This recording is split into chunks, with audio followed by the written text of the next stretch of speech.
You are live. Okay. Good evening, good morning, wherever you are. Welcome to Mutembei TV today. Due to logistical issues, we have delayed today, but thanks we are here. And as all of you know, today was the day when we can just say yesterday because we are in another day. It was the time. It was the day where we were selecting the speakers of the National Assembly and the Senate.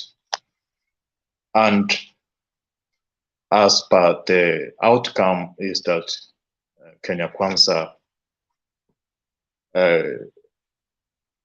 took both the speakers of the Senate and the National Assembly. However, the surprise was that most of it's as if some members of Azimio participated in casting their votes to the members of Kenya Kwanza. Why? Because if we go by the numbers which Wetangula scored, he scored like 215. So that's beyond the number of members that Kenya Kwanza has. Oh, what will be the reason for that? Why can members of a particular coalition cast their votes to a different member and yet they were having a candidate? And it was the same in the Senate. Those who followed the events, it's that the Senate actually King got 2/3. And by that, there was no second round. So welcome today, and that's the discussion of today. So you can enter the studio if you are free to do so, because it's an open forum. And you can click on the link and you share your views or opinions, what may be the cause of that. And another question which I want us to discuss today is about the movement of members from Azimio towards Kenya Kwanza. I think that will curtail the opposition, and that is not good for a democracy. A good democracy is that which has a strong opposition. A democracy where there is checks and balances. And apart from us having the three arms of the government, opposition plays also a key role in checking the government, because like the judiciary waits for a case, somebody to present a case to the courts, but the opposition can go head on. It can articulate issues in parliament.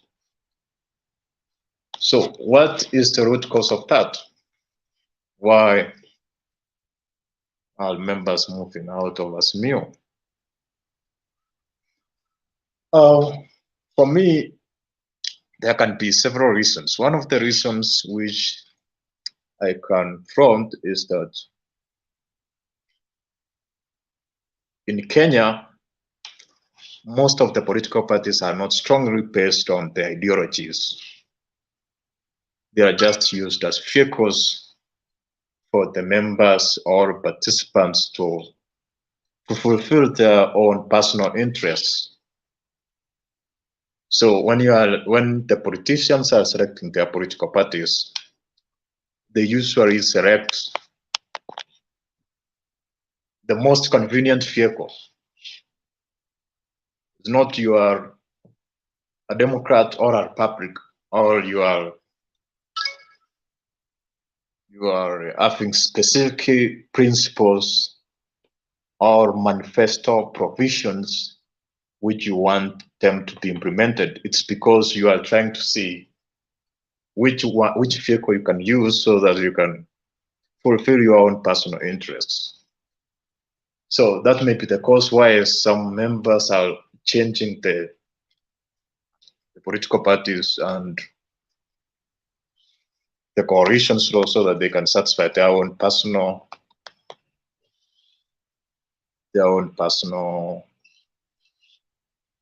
interests.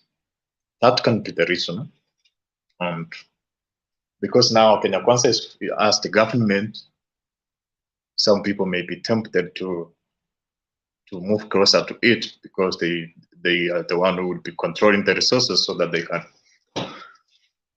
access those resources to fulfill most of their promises to the electorate. Number two,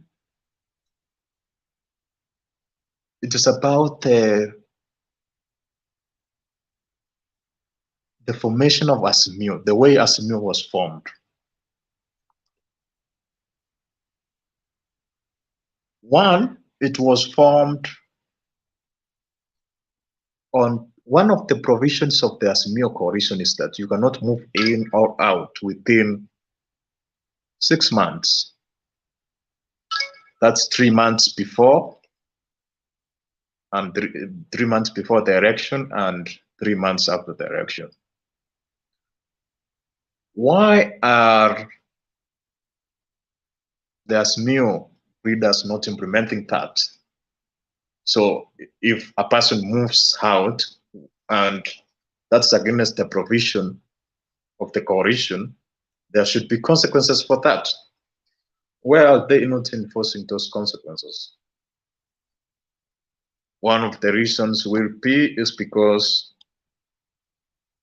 it's unconstitutional. So they cannot go to a court of law to say this individual has moved out of the coalition within within this, and that person not move because it is within 3 months from the election. And the provision, if you read at the Kenyan, if you look at the Kenyan Constitution, I think it's Article 3 of the Constitution. It says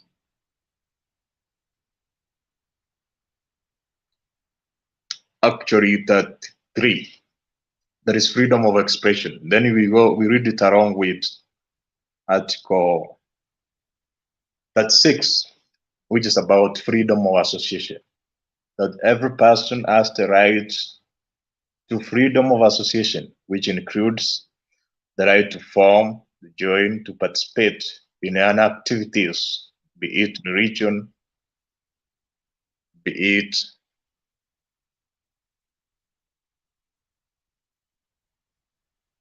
it religion. Welcome, Kipsang.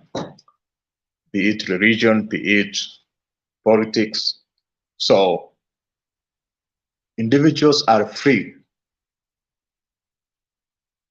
to associate themselves with any formation, with freedom of association. So if you are trying to limit people within a given period that they cannot associate themselves with different ideologies or different political opinions, then that becomes unconstitutional. So that's one of the grounds which is preventing the Azimio from enforcing that provision of the coalition. Kipsang, how are you?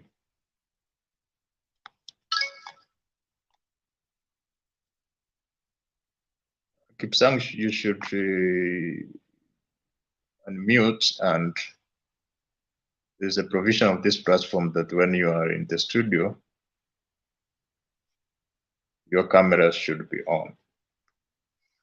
So that's one of the provisions.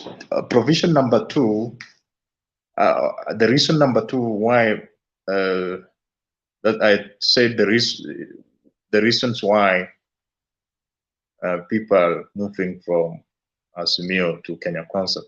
I've given two reasons. One is that in Kenya, most individuals, all politicians, they use political parties as vehicles to get their personal interests.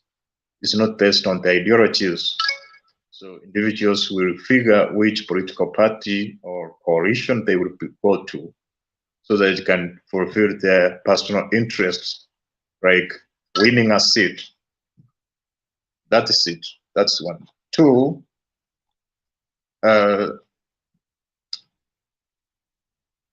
it is maybe some people, there is a narrative which some people, I disagree with it. Some people are saying that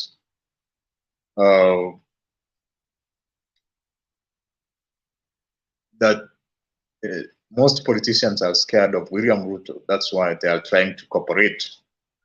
But for me, I'm not agreeing with that narrative. There must be a reason or reasons beyond that.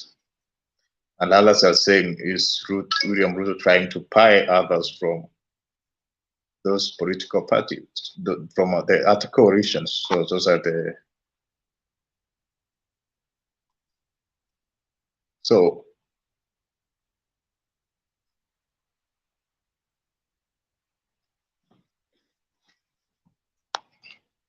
those are the reasons. So Caroline Swell is saying, trying to talk about that it's Ruto using money.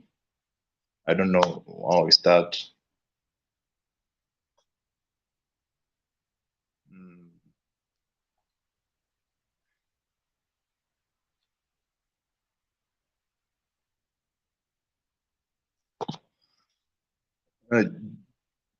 Judy is trying to say that they can take everything. Who cares? You know, that is not true, because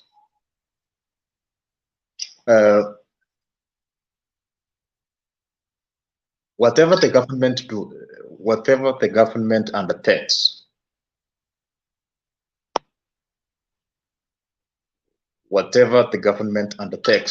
it will affect you in one way or another. So, for instance, if you try to not, it's impossible for you not to be part of the government. You can disagree with it, but if the government implements specific policies or rules, they are going to affect you in one way or another. So it's better to participate.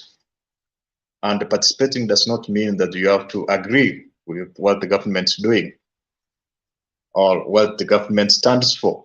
So you can participate by pointing where they are going wrong or criticizing the government so that it can remain in course. Oh, welcome. Kipsang. Habari yako? Unmute.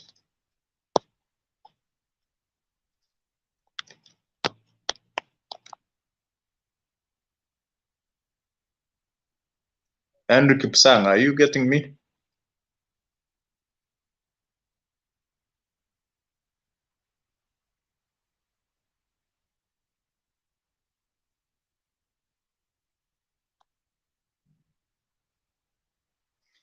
So, another.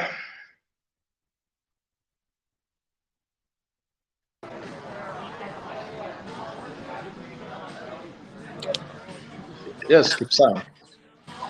Unanisikia vizuri? Yes. Go ahead. No. Okay, proceed on, sir. Proceed on. I listened to you well.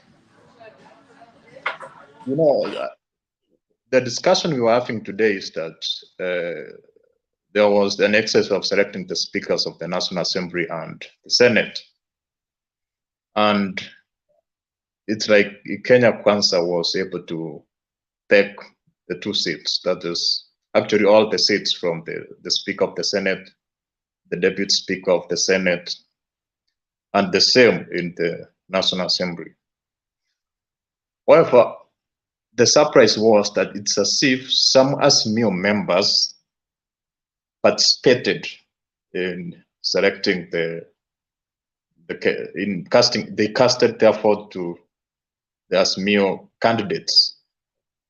For instance, Amason King was able to garner 2/3. He got 46, where the minimum was 45. So he won in first round.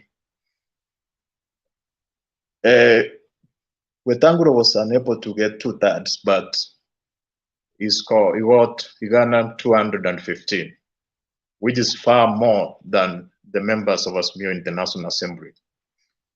What can you talk about that?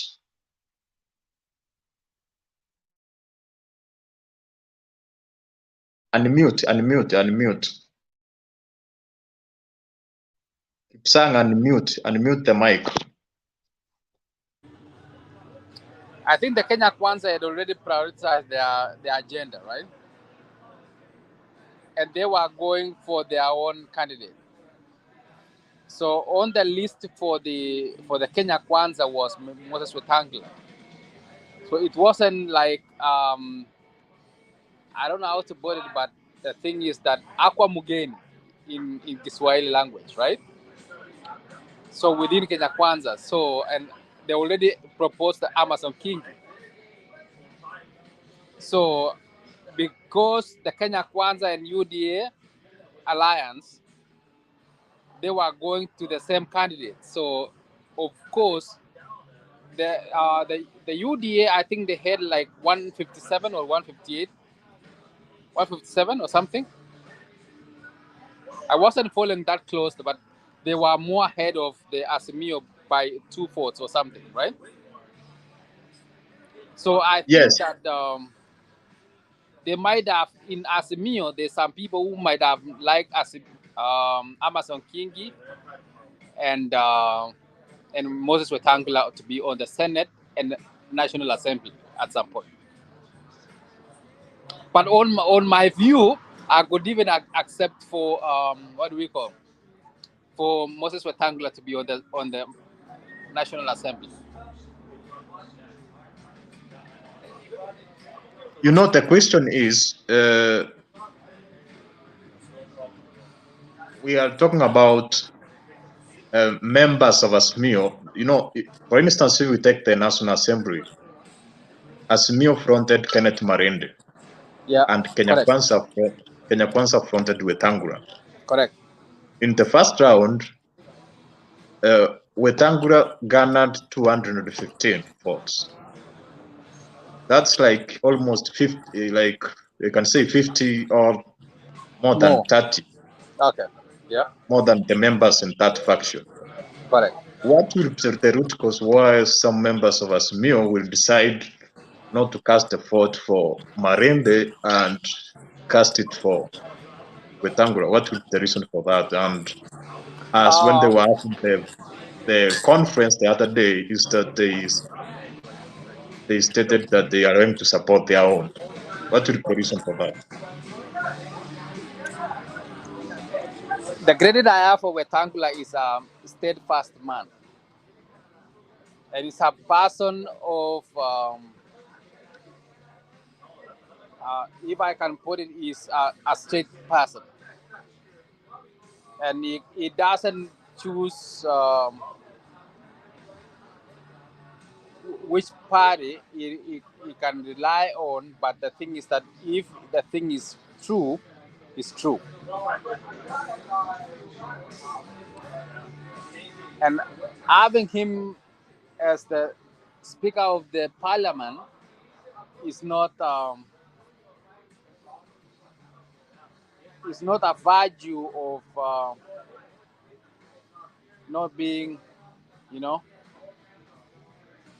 like being given a chance that he cannot deliver at the Parliament. He can deliver in both either Azimio or in Kenya Kwanza. Doesn't matter for him.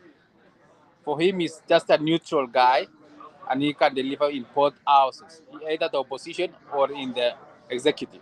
He can do that. Yes, that's true. However, About 15 minutes out here. you can mute as I speak. That can be true. That can be. It's true. Maybe some Azimio members are preferring Wetangula over Marende. But the question is, if you are in a given coalition, maybe there is a way you agree as a coalition that as Mio, we are going to support a given member. And the conference, which was held a day before, they settled on Marende. But so I expected all the Azimio members to cast their votes for Marende. The Senate is an exceptional because we are aware that Musyoka, who was fronted by Azimio, backed down. But when it comes to the National Assembly, the two are there. So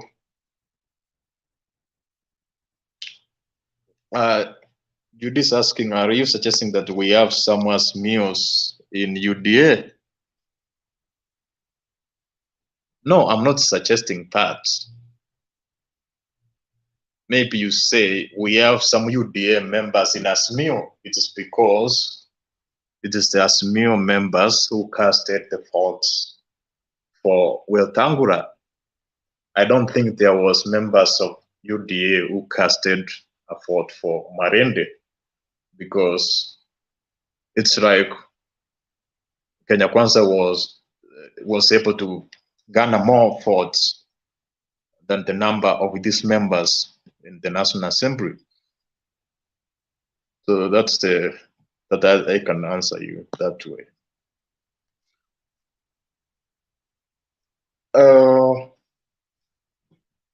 Also, what we were discussing about the disintegration of Azimio, as we have seen, there are some members are moving out.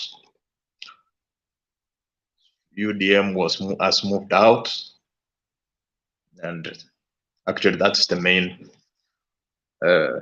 political party within Azimio which moved out of Azimio.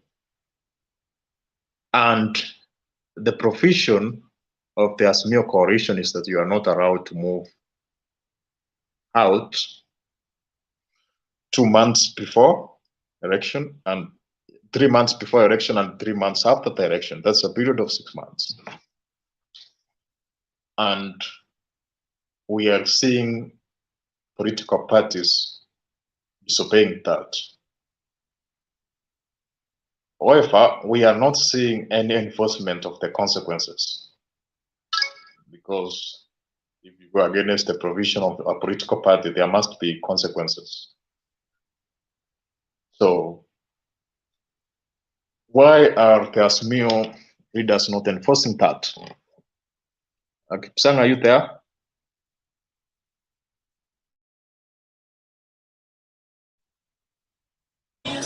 Yes, I'm there. So you can answer that question. You got me.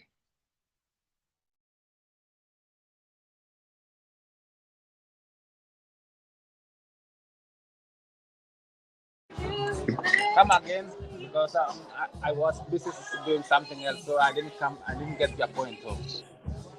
I'm saying that as per the provisions of the Azimio coalition, you are not allowed to move out of that political coalition or a coalition political party 3 months after the election. Within 3 months after the election, you're not allowed. It's illegal for you to move out.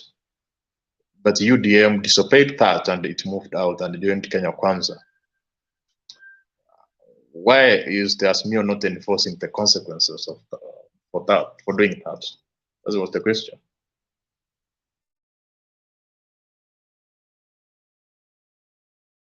Yes, Kipsang. Okay, the reason being, UDM, I think UDM, correct? As what you point out,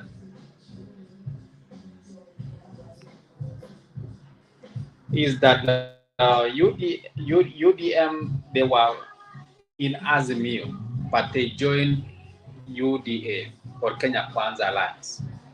Reason being is that the portfolio for the Kenya Kwanza,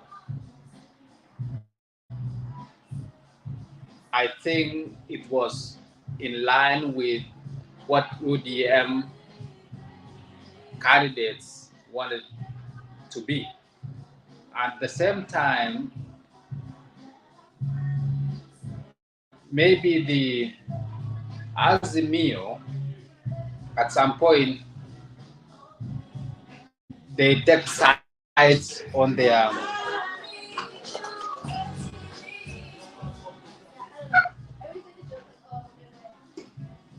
what do we call this one? On their money, maybe the Azimio takes sides on the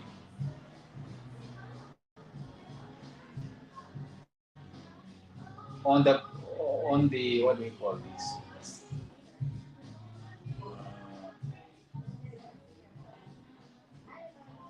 I want to put a very genuine word for Azimio, but under UDM before they joined Kenya Kwanza. But the platform is that maybe the UDM didn't like what Azimio was taking on UDM. Okay, I get you. Now, welcome, Temba. Temba, my question was that as per the provision of Azimio coalition, it's illegal for you to move out. Actually, the provision states it's 3 months before and 3 months after the election. But we have seen UDM moving out to Kenya Kwanza, and that's not good for our democracy because we need a strong opposition. And I think there must be consequences if we have a political party or a coalition and people are going against specific provisions of that coalition, there must be consequences. So why is Azimio not acting on the members who have moved out of Azimio? Maybe they can lose their seats and we will for a by-election. So I think, Temba, you can comment on that along with the outcome of the speakers of the Senate and the National Assembly. Yeah, thank you, Duke. And I wanted also to let Kipsang know that if he's in a place where there's music, he needs not speak because of copyright. You might find the thing going, and we have had several streams taken down because of copyright. So probably he might need to find a more quiet place before he speaks because of copyright issue. Now, that's a good question, Duke. The first thing that we want to ask is, why do people form political parties? Political parties are generally formed to rise to power, right? And we might want to go back to consider the circumstances before the formation of Azimio, during and after.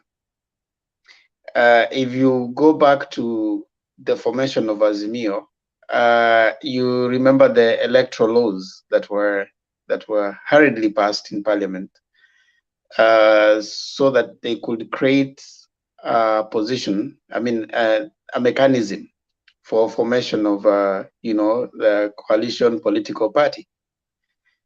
Now, most of the parties that joined Azimio, UDM included, there were several parties that joined Azimio, but they didn't come to Azimio straight, UDM included. They first of all had a coalition pact with Jubilee. So when Jubilee was coming in, it brought in the other political parties that had signed a coalition pact with them. So you remember there were like three key partners in Azimio. Initially, there was Jubilee and ODM as the initial partners. Now we must appreciate the circumstances. First of all, most of those political parties and their leaders were not very comfortable with ODM. So they were signing their pact first of all with the Jubilee, and then Jubilee signing to join Azimio. So you cannot basically, I submit, you cannot control people's political choices. And one of the things that happen is that some of these political agreements, enforcing them becomes a little hard, because when they get into parliament, most politicians are more interested in power. We need to understand that Azimio's formation of the many 25 parties or so were informed by the fact that power was coming towards that direction. So when it is now clear, and it seemed clear that power wasn't going towards the side of Azimio, most political leaders and political parties started, thinking which direction. You heard even Okia Omtata saying today in the Senate that he comes from the National Reform Party, and he will not be whipped by anybody to join any direction.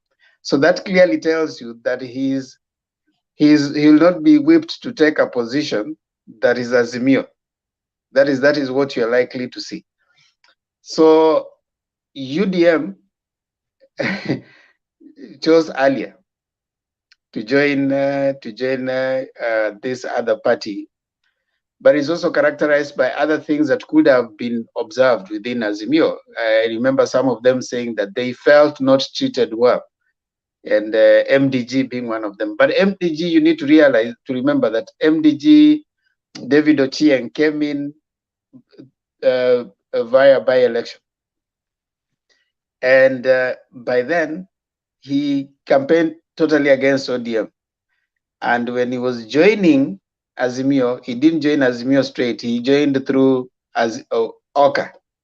So his interest, he had taken his party to Oka. But now when Oka was coming to join Azimio, he was convinced to come. Remember, there was another party, Farmers Party, that didn't come on. So back to your question on the movement of political parties, like those who have signed one pact moving towards another, you cannot legally control that, because when they get into parliament, their voting is individual. They are parliamentarians. So whether you take them to court, or you say that now, what are the recalls? And in fact, even the recall of a parliamentarian, if you're going to recall a parliamentarian, according to the constitution, you cannot recall them before, I think, 2 years. A year has passed as a constitutional provision. So there's very little Azimio can do. And then again, what promises is Azimio giving them? There has to be some promise that is put on the table for the people. Right now, Kenya Kwanza seems to be giving them a lot of hope and promise. And any party that is formed, its reason is to be in power. So you are likely to see that kind of movement. We are going to see its effect on our political party, our democracy. As it is right now, our constitution only acknowledges parliament, Senate, and the lower house and the upper house. Generally referred to as parliament. The legislatures. Then it acknowledges the judiciary and then the executive. So even when they get to parliament, it's just minority and majority, but there's nothing much that you can say that now we have an opposition and this. So it's an interesting scenario that we are going to be observing as we move forward.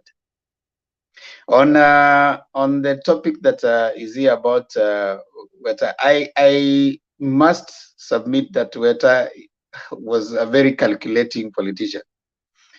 You know, we remember we said, yeah, get Mudavadi and have Weta free, but Weta decided that he was going to vie for the Senate. You know, he kind of played his tricks well. I must say he's one of the out of this probably he must be the most calculating of a politician, because if Azimio could have taken over, Weta would still have been in the Senate, right? So he wouldn't have been in the cold anyway.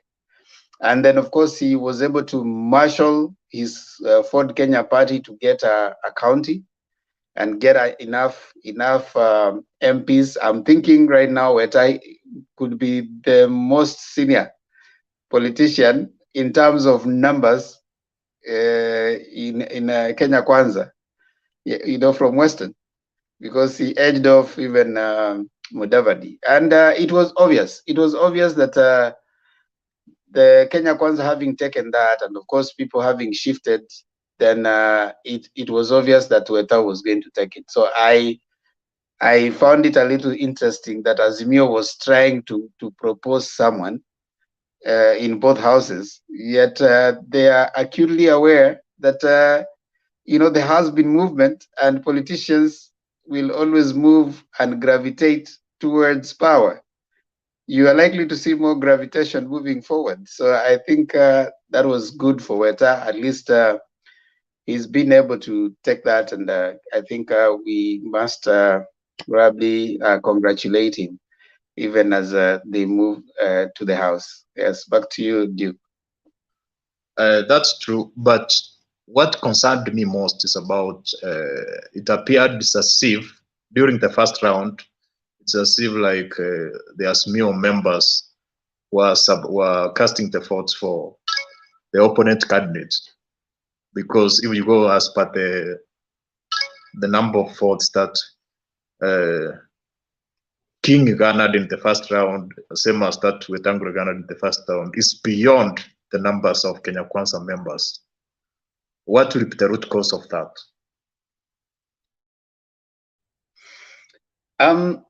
Like I said, Duke, politics is interesting. You know, politics is an interesting game, and what we must appreciate right now is there's a lot that goes on behind the scene that we don't get to see. There's a lot that goes on behind the scenes that politicians will always be politicians. And after the declaration by the Supreme Court, it was abundantly clear that you know, there's a side that power is shifting. All right.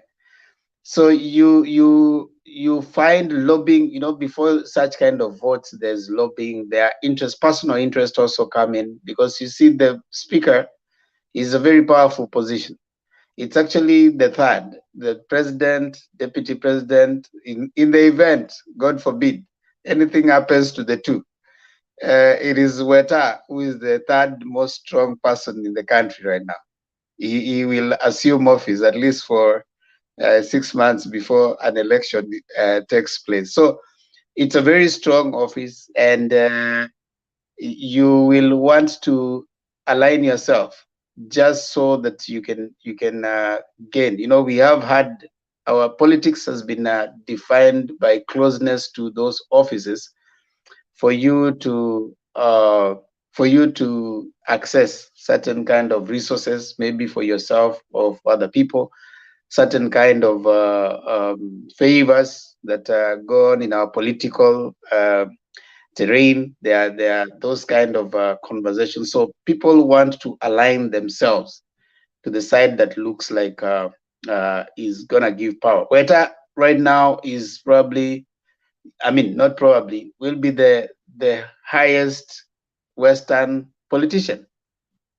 You know, as a speaker, he will be the highest Western politician. And Western Kenya, other than Marende, I mean, after Marende, he is the one who has been produced as the highest right now. So it's going to be, people were trying also to align themselves, which I think is normal in a political scenario. Who wants to be in the cold? Most politicians don't like being in the cold. You want to align yourself with the power that is there right now. My concern though is how that is going to affect our democracy in terms of political party participation, the strength of political parties. I don't know how that is going. We are going to watch and see.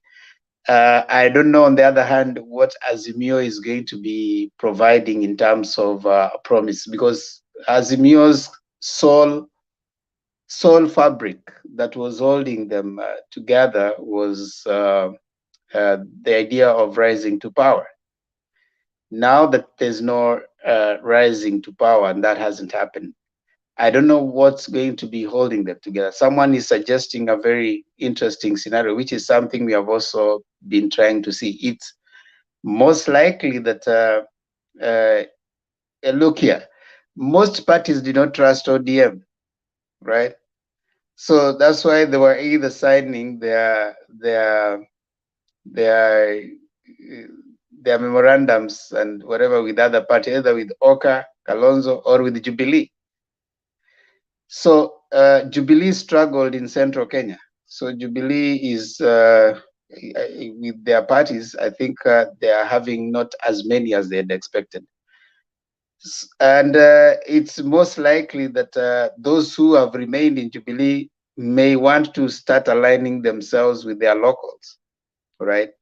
So that is also a scenario that we are likely to see. So you're likely to see ODM remaining by itself as the opposition in parliament.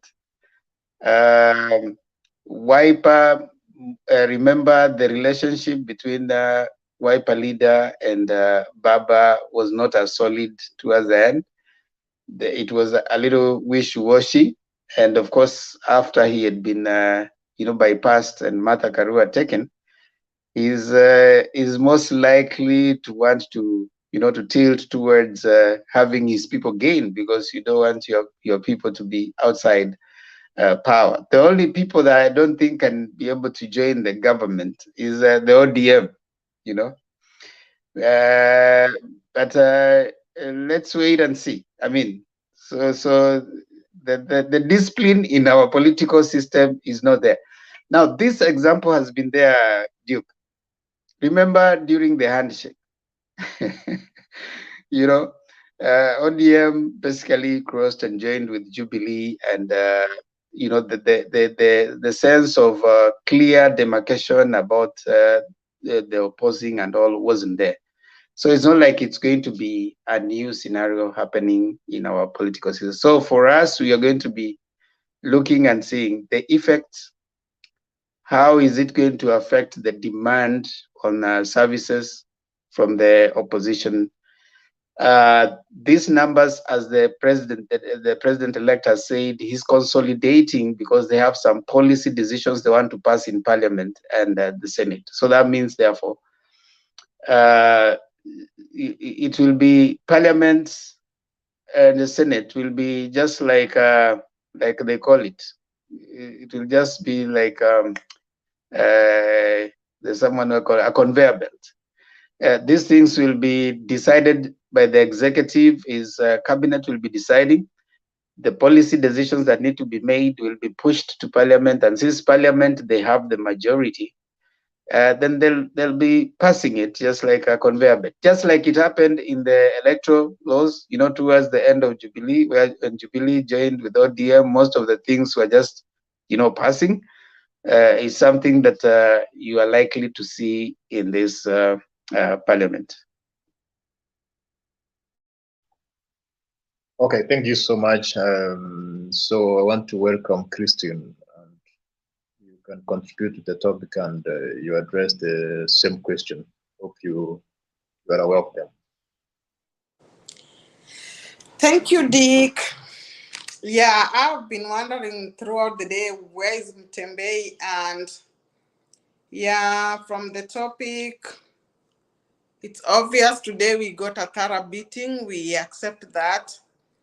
And before I contribute to the topic, Duke, I just wanted to know, now that Kenya Kwanza has taken over the Senate and National Assembly, has UDA also taken over Mtembe? I just want to know, because today I'm seeing it's like you're moderating, not in bad faith, but No, it's because like I was told that most moderators were unable to host, maybe because they were scared of the unfolding of the today, so they felt uncomfortable. That's why I came in to at least host it. okay, thank you for that. So I haven't been, okay, I've been watching things from a distance. To be honest, I've not just healed fully. I'm still in the last stages of denial. But posing your question as to Kingi getting an equal amount of vote as Wetangula, for Senate, I don't want to comment much about it because Kalonzo withdrew before even the first round of voting. But if I can go with what happened in the National Assembly, I believe from history we've known that the Somali group of elected member of parliament, they have always enjoyed being in the government.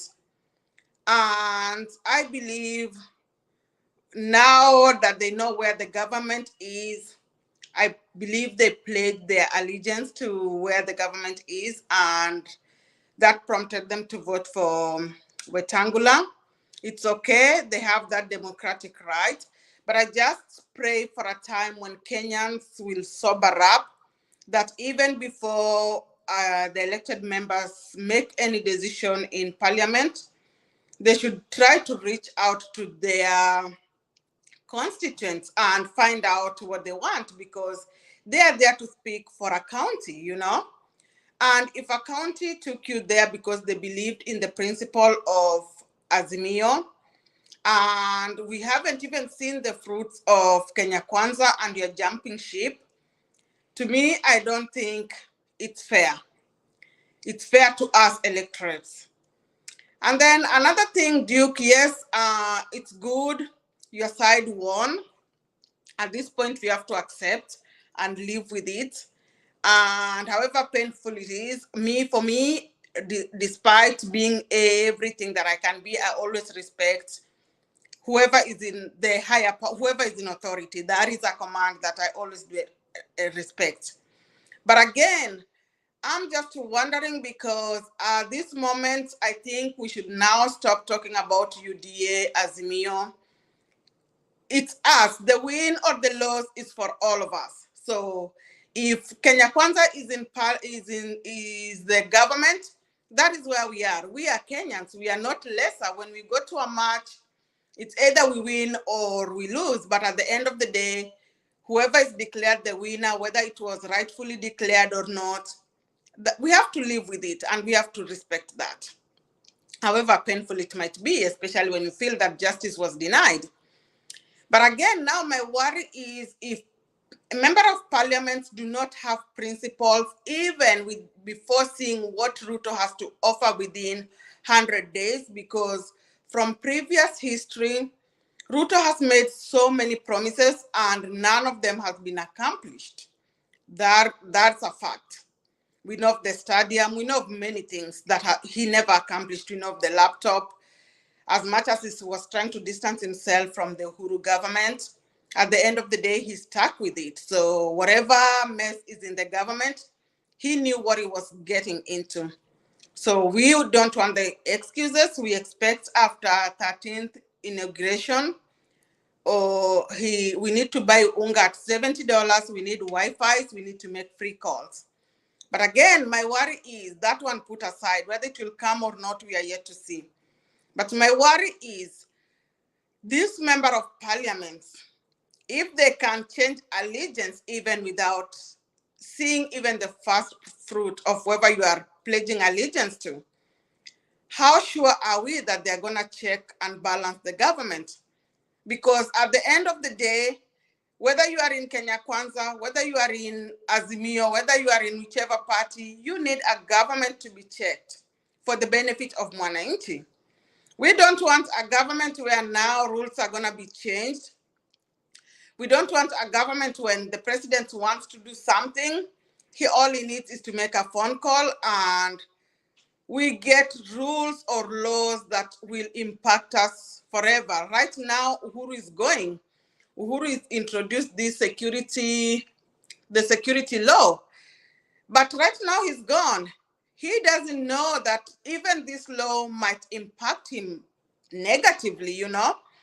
So me, my prayer is, I don't have much to say, but even as we heal, we just hope that our leaders will not go there for their own selfish gain, but they should go there to think of the 190 who voted for them. This election time came when the country is in a crisis economically.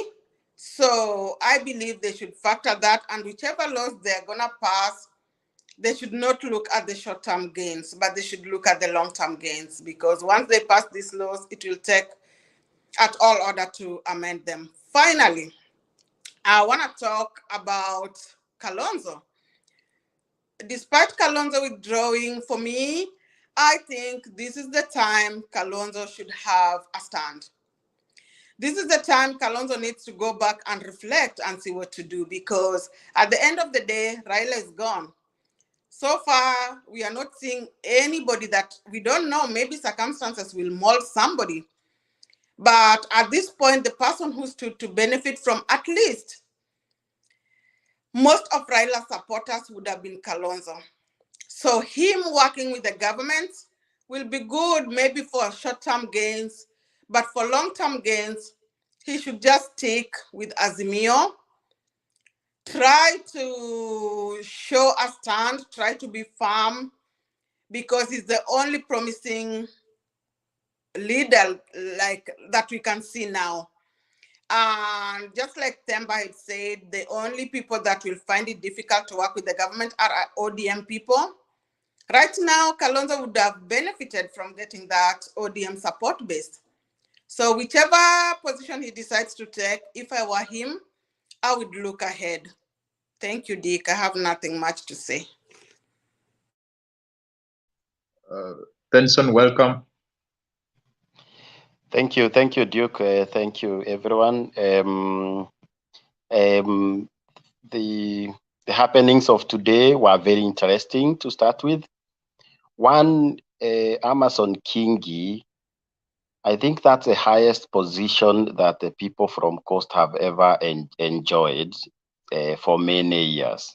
I don't think they have ever climbed to the echelons of power to the level of a speaker.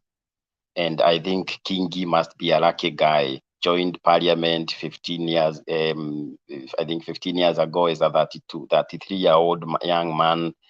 He became Minister for East African Affairs. Then after that, to governor for 10 years, and now he's a speaker for the next 5 years. Three things happened today. One, Kalonzo was warned by his parliamentary meeting not to go for that position because the numbers were outright that he was not going to win against Kingi. So the three senators from Kalonzo backyard voted for Kingi. Number two, the five senators, forget about the one for the five senators from five senators from Coast, which are ODM senators, voted for their own.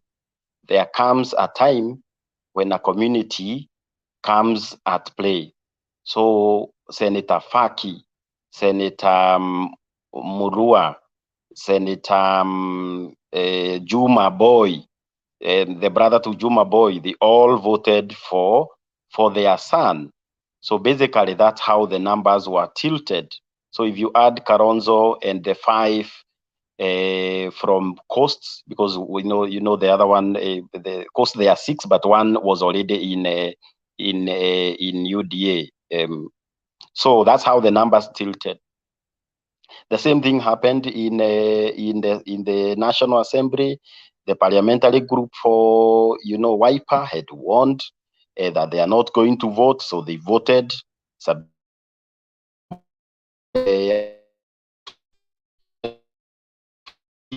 all the Jubilee MPs from Nairobi and Central. I think they are like 9 and few other. Surprised they voted for Wetangula, and basically that's how the numbers tilted today. I think the biggest winner, I agree with Themba, the greatest winner is Wetangula, very calculative. He had a point to prove to the people, and I think he is the biggest winner because as it is now, he's even ahead of Musalia. He's number 3. Constitutionally, the Speaker of the National Assembly takes over. I want to congratulate Speaker Kingi. I think that was also very calculative. Joined Kenya Kwanza 3 months ago. He's now becoming number 4 in the pecking order. In terms of political hygiene and how teams moves from one coalition to the other, I think the big boys have demonstrated that there is no political hygiene. Raila Odinga moved to Jubilee government 3 months after the second term of Uhuru. So when Raila moved, that was not a political hygiene. So we should not blame the smaller boys, Ali Roba, MDG, or PA, or whoever, because that is the nature of politics. That's how the big boys have shown them. So I am very sure that there will be more movement. I'm told the Karonzo is on the way. I'm told the Simba Arati have pulled a number of few friendly governors from that side to join the government. So there will be a lot of movement. And basically, political parties are formed to take power. You either win or you join power. It is apparent that the power is with William Samoei Ruto. And I feel Christine, I pray for serenity to accept things as they come, but the power for the next 5 years is with William Ruto. So everyone will gravitate towards William Ruto. And of course, number 3, William Ruto comes with a lot of burden in terms of, legislative agenda that achieve the manifesto and all the promises. And there are many things. He have promised to overthrow the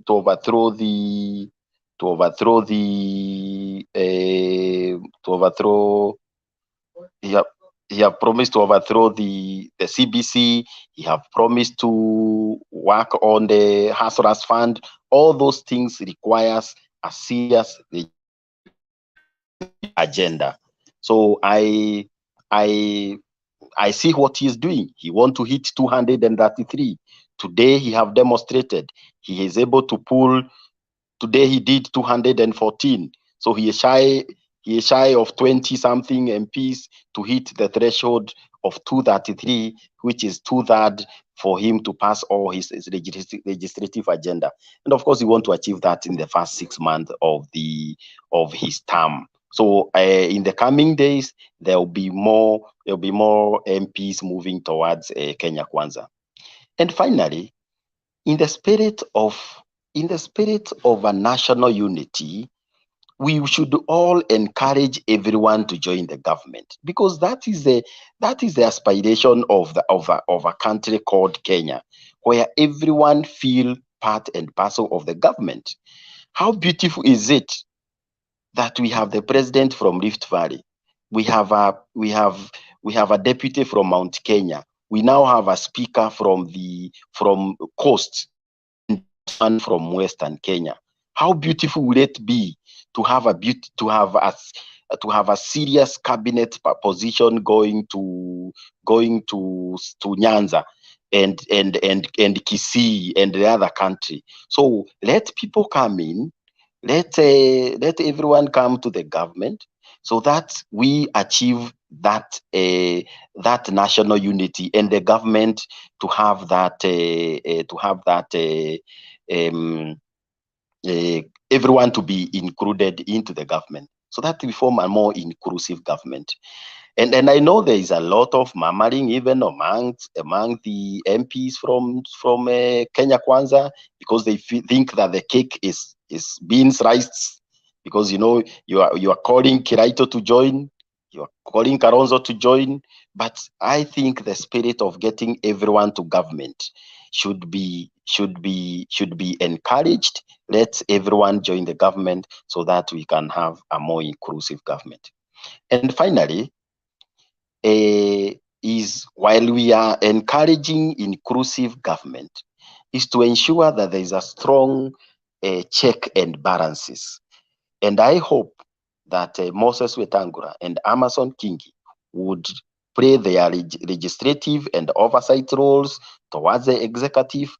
I hope the dalliance between Ruto and Wetangula will not be to the detriment of Kenyan, because once you have a speaker and the president very friendly, having Kimani Ichung'wah as a majority leader, those are two cross bodies, and that can also be detrimental in terms of oversight role. I also hope that the Azimio team will put their houses in order, whichever number will remain there, and they'll play their role effectively. And finally, Ruto have been asked to become magnanimous with the other people in terms of ensuring that also, you know, we have 7 million. Christine was talking about all these 7 million who voted for Baba. How do we bring them on board? And I'm very sure Baba will repackage himself and become a statesman he have always been, so that we move forward as a country. So I only want to wish Kenya Kwanza team all the best. They have the mandate. They have a lot of promises. They are coming at a time when there are a lot of difficult issues: inflation, cost of living, rising debts, and we still under the shreds of pandemic. So I can only wish them well. Thank you, Duke, for the time. Thank you so much, Benson. However, I'm disagreeing with one statement that every person should enter the government. So that's not right. For me, I feel that the government should work to benefit every Kenyan. So it's about equitable distribution of resources and services to all Kenyans. So I feel that's how to include all Kenyans in the government, by addressing their needs, solving their problems. But if the opposition enters the government, members from the Azimio enter the government, I think that will give William Ruto too much power, and he's a human being, he may be tempted. Even me, I'm a Kenya Kwanza supporter, but I don't want him to have 2/3 of the National Assembly and the Senate. You know, when you have 2/3, you can even change some sections of the Constitution. It is extremely powerful.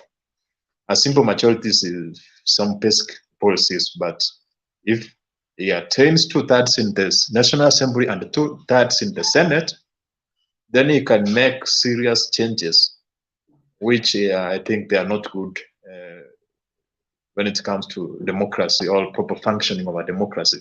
So people getting involved is about sharing resources equally.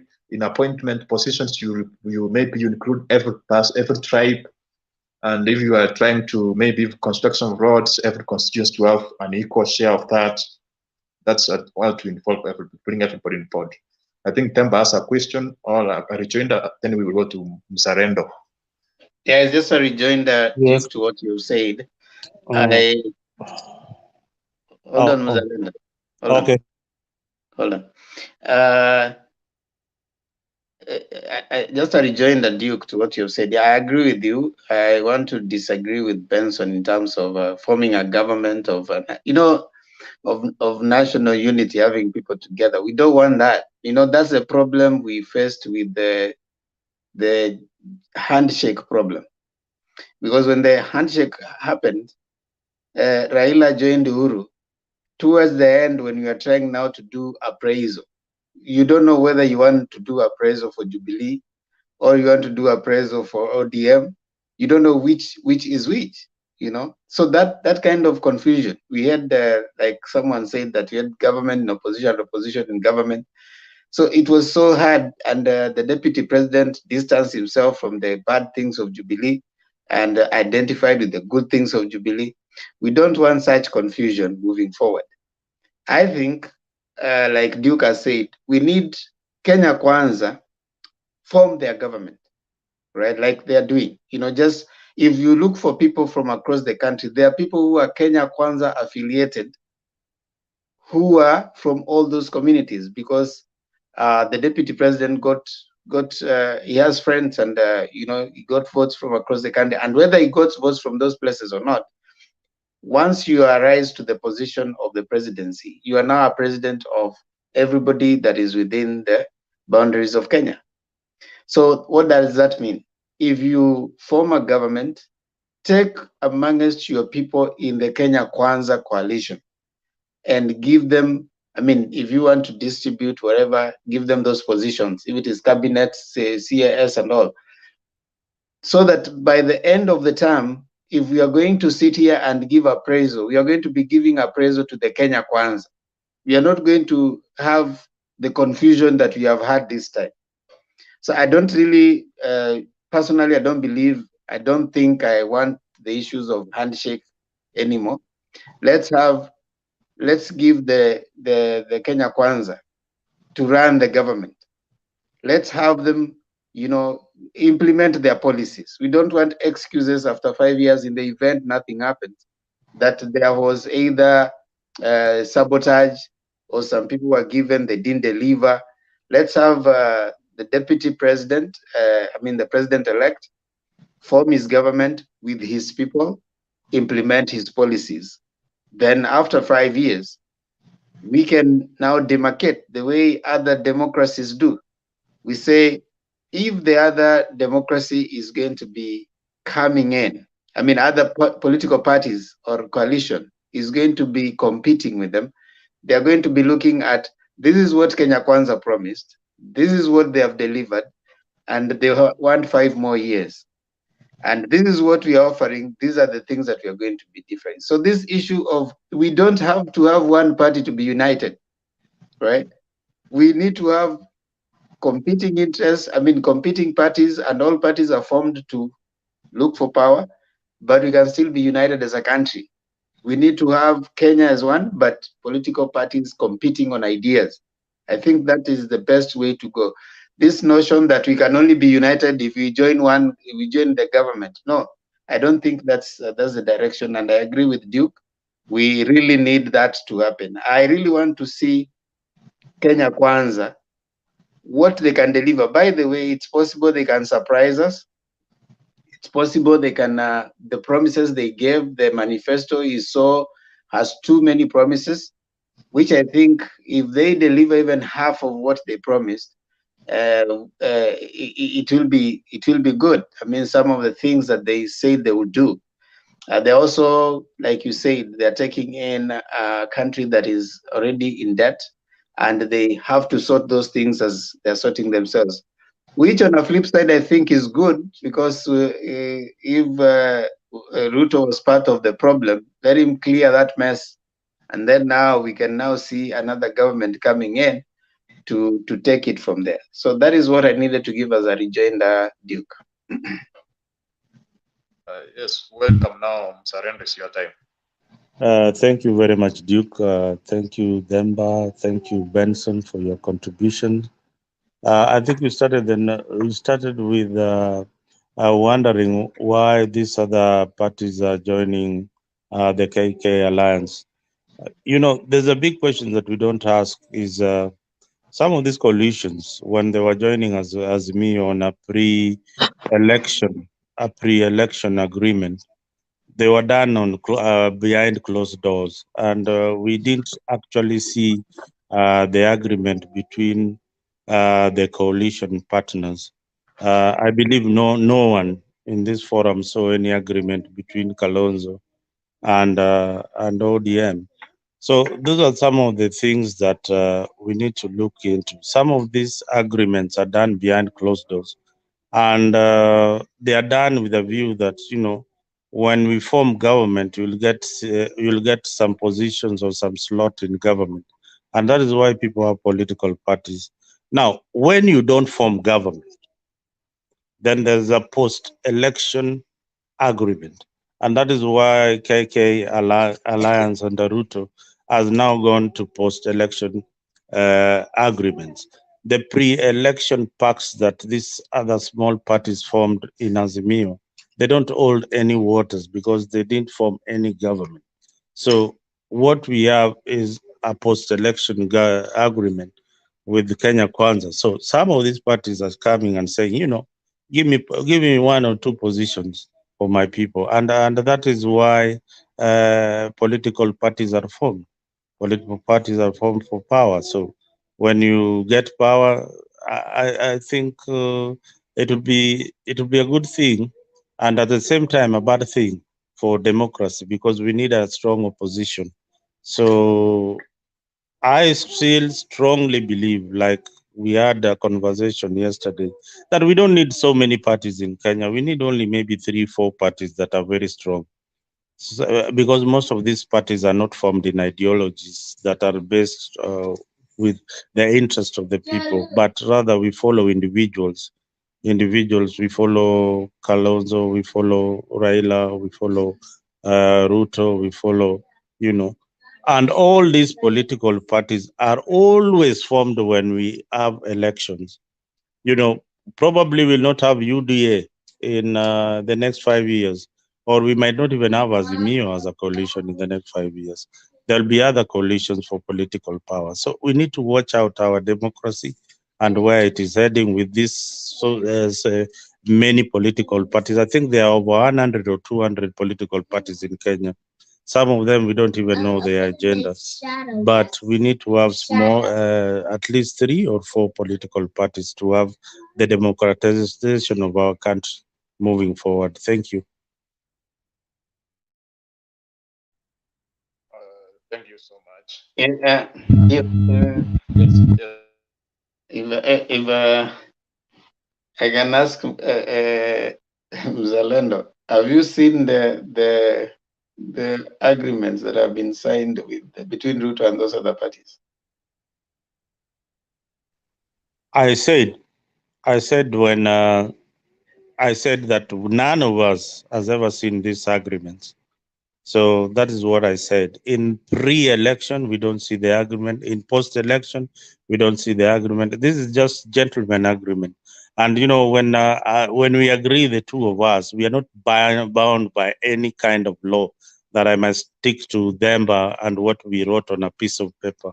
That is not bound by any law of the country. So I mean, I can say, you know, to hell with you. So what are you going to do about it? You cannot take me to any court.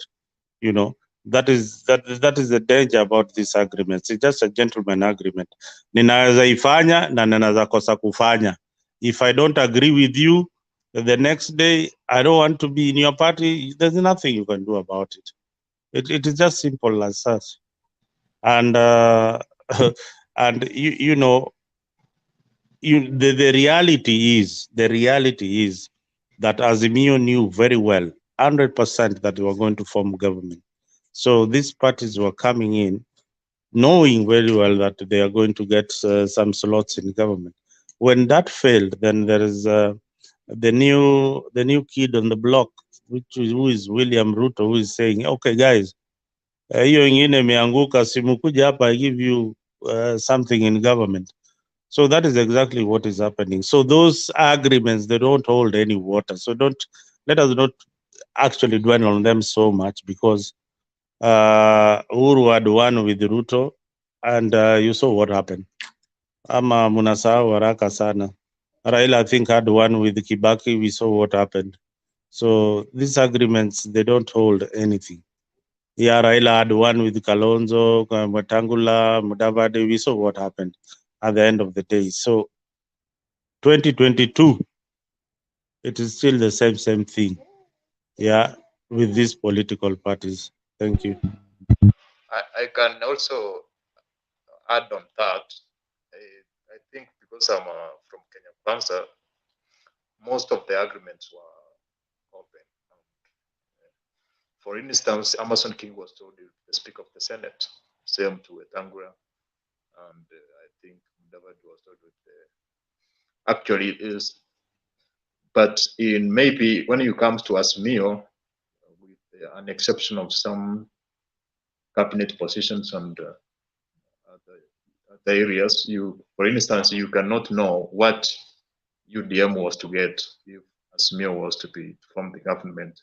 Same to MDG, same to all those political parties. But I think Kenya Kwanza was somehow simplified in a way. And mind you, in Kenya Kwanza, it's just a coalition, not a coalition party. You know, in a coalition party, the agreement is enforceable. But in just a coalition, the agreement may not be enforceable. It's just by you trust each other. So I can welcome now Douglas. Can I say something? Yeah.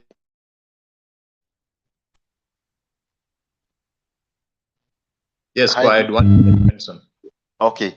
Actually, you know, a pre-election agreement is based on the assumptions that you are going to win and form the government. So it doesn't hold water anymore. You can't hold accountable parties that have not formed government. And you know, Baba told Kalonzo that you cannot hold me accountable for NASA coalition or for CORD coalition because we never formed the government. So basically, as Mzalendo is saying, you don't form the government, you mnatafuta njia ingine ya kuingia serikali. Political parties are there to form government. That's why they were formed. So any coalition that doesn't form the government, it ends the day their bids goes south, and I think no one will be held accountable on the other side. Ruto have a lot of agreements with many parties, including Sonko. So I think for him, because he's in the government, he will be held accountable by his coalition partners. But I don't think anyone will be held accountable by the Azimio in the next 3-4 months. I think that thing will be dead. People will go back to their original political party. But what about, for instance, the provision of Azimio coalition party was that you cannot move in or out 3 months before and 3 months after. So does that provision also not hold? Because I feel it should hold. Duke, just before Mbudia comes in, you know, Mbudia is right. You in political coalition, like pre-election, the rider was when we get power, right? Now the only thing, like I said, the only thread that was tying them together is the promise of power. Now, what promises does Azimio give you? Azimio doesn't give you any promise right now. Azimio does not give any of the party members any promise in terms of positions. What position are they going to give? So what has been left with Azimio is the paper. And as you know, you cannot control people's political choices. That now you'll be going against Bill of Rights. You have a right of movement. You have a right of choosing where to associate, right? So it later comes now the difference. They have not broken any law by associating with other people. right? So it is tough to legislate someone's political choices. I mean, that happens the world over. Even there are other places where people will go.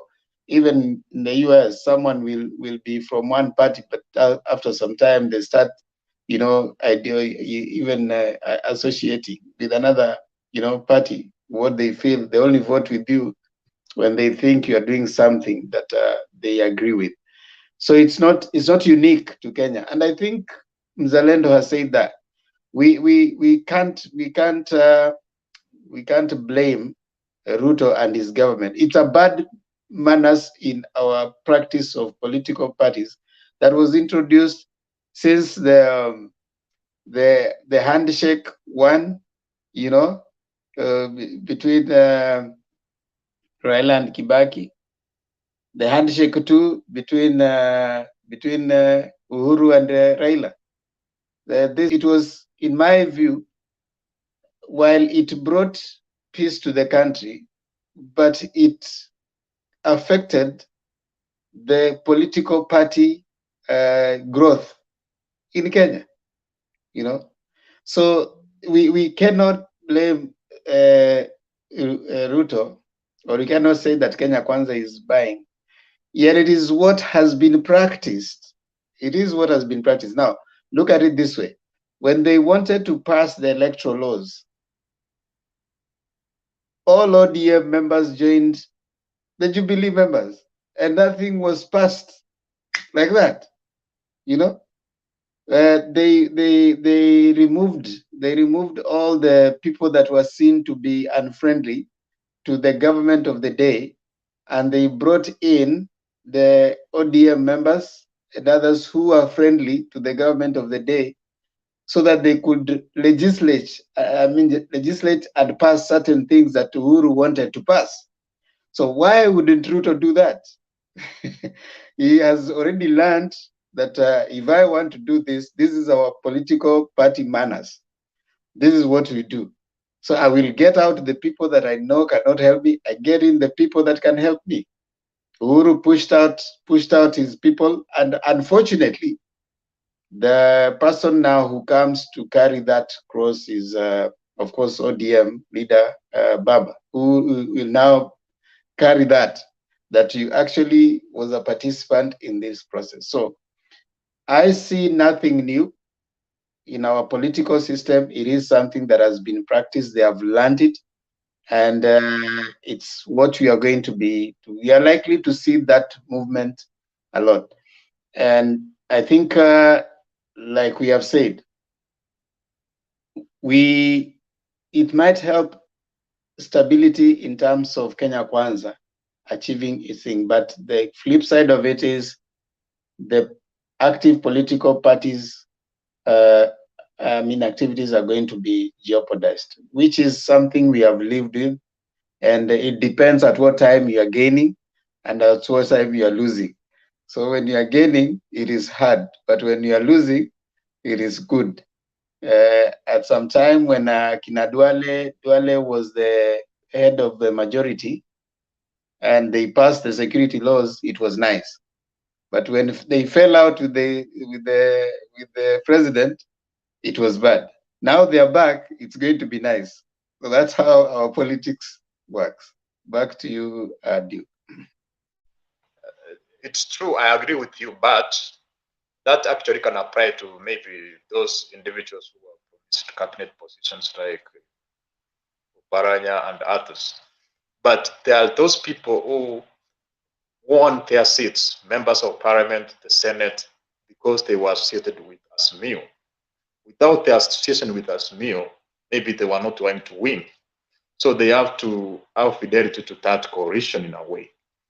So I feel that in a coalition, and now we are talking Azimio as a coalition political party, which can be treated as a political party of its own. There must be principles which are governing that political party. People cannot move in and out like that, more especially those who won, members of parliament and the senators. So I think there must be rules which are governing, and I know as some provision maybe we were against the provision of the political party it's actually like you lose your elective seats. There is a provision like that.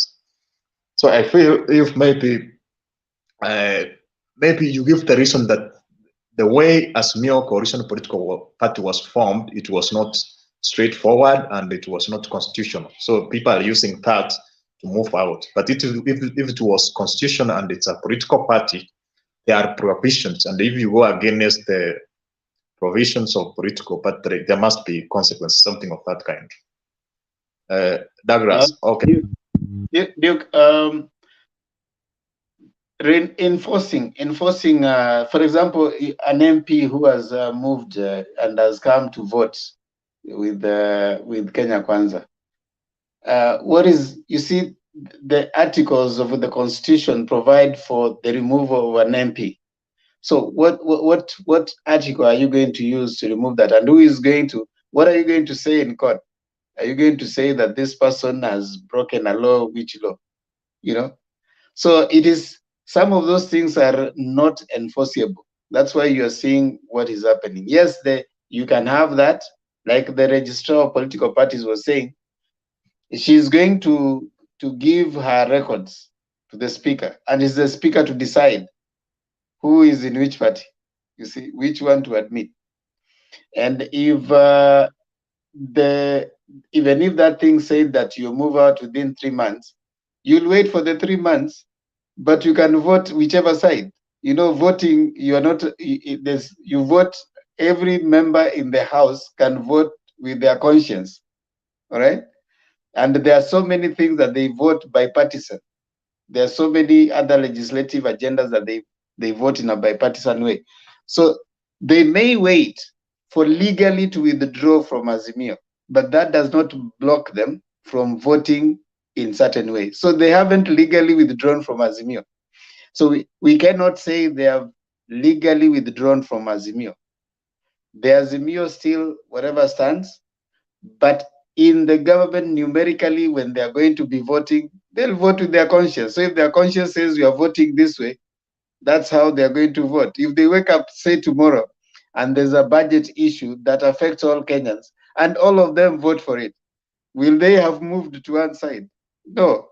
So legally, the members might pursue getting out of Azimio, like even PA is still in Azimio. Maendeleo Chap is still in Azimio. So legally they can be waiting, but you cannot legislate someone's conscience. When they get into parliament and they decide to vote in a certain way, you cannot now say, you should think this way. You cannot legislate how someone thinks. I think that's where we need to demarcate. Legally, they cannot move.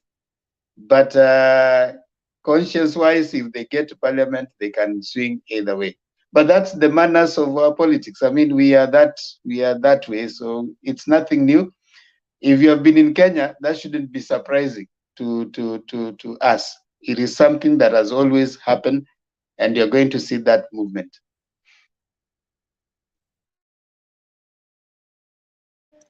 Think you are right. You are right, Theba.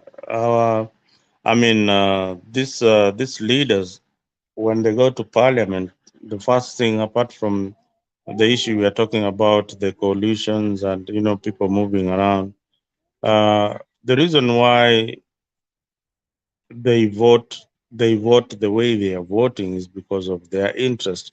I mean, the big word here is interest. I mean, interest. Each and every member of parliament or member of senate has got a particular interest.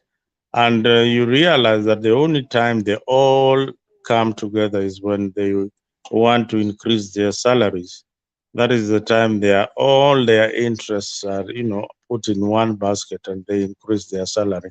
So at the end of the day, it's just a matter of interest and interest and interest. But I hope there will not be, I don't think there will be a strong opposition in Kenya again. I don't think there will be a strong opposition. I want somebody to convince me that we will have a strong opposition in Kenya with this kind of setup that is happening in Kenya, in KK Alliance. I have not seen any face. I have not seen anybody who is going to hold Ruto accountable at the end of the day. Azimio needs to get their act together. I was hoping that Kalonzo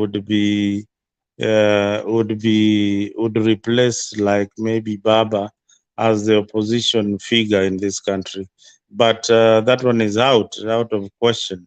I can see Douglas really shaking his head. I mean, that is out of question. So maybe Douglas, you have got someone in mind who can replace Baba as he retires.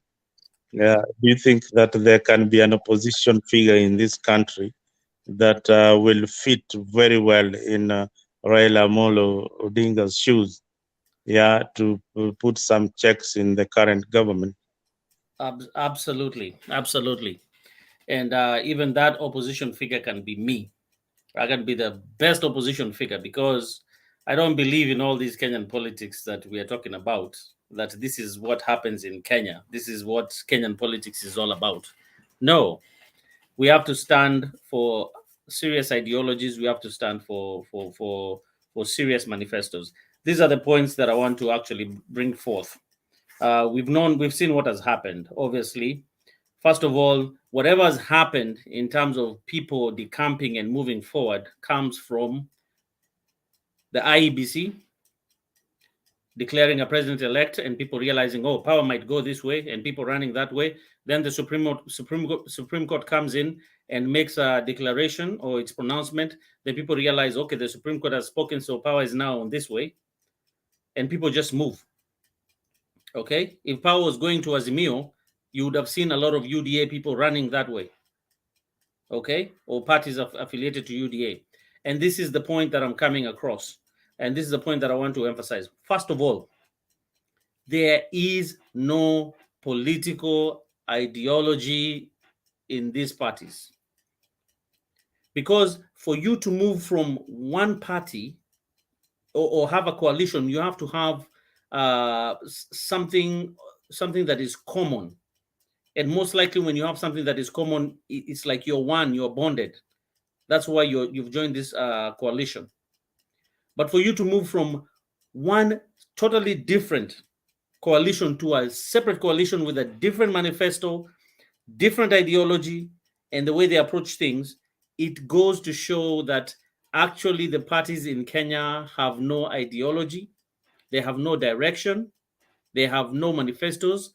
All those things are fake things. It's copy paste. Those are things university people, university graduates, they write for them, and they get paid for that.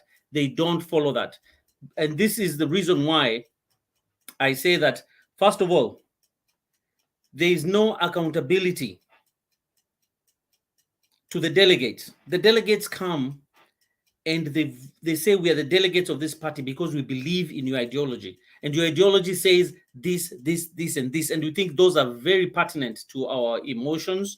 They are very pertinent to our needs. They're very pertinent to our economic situation, social and political. And that's why we are with you.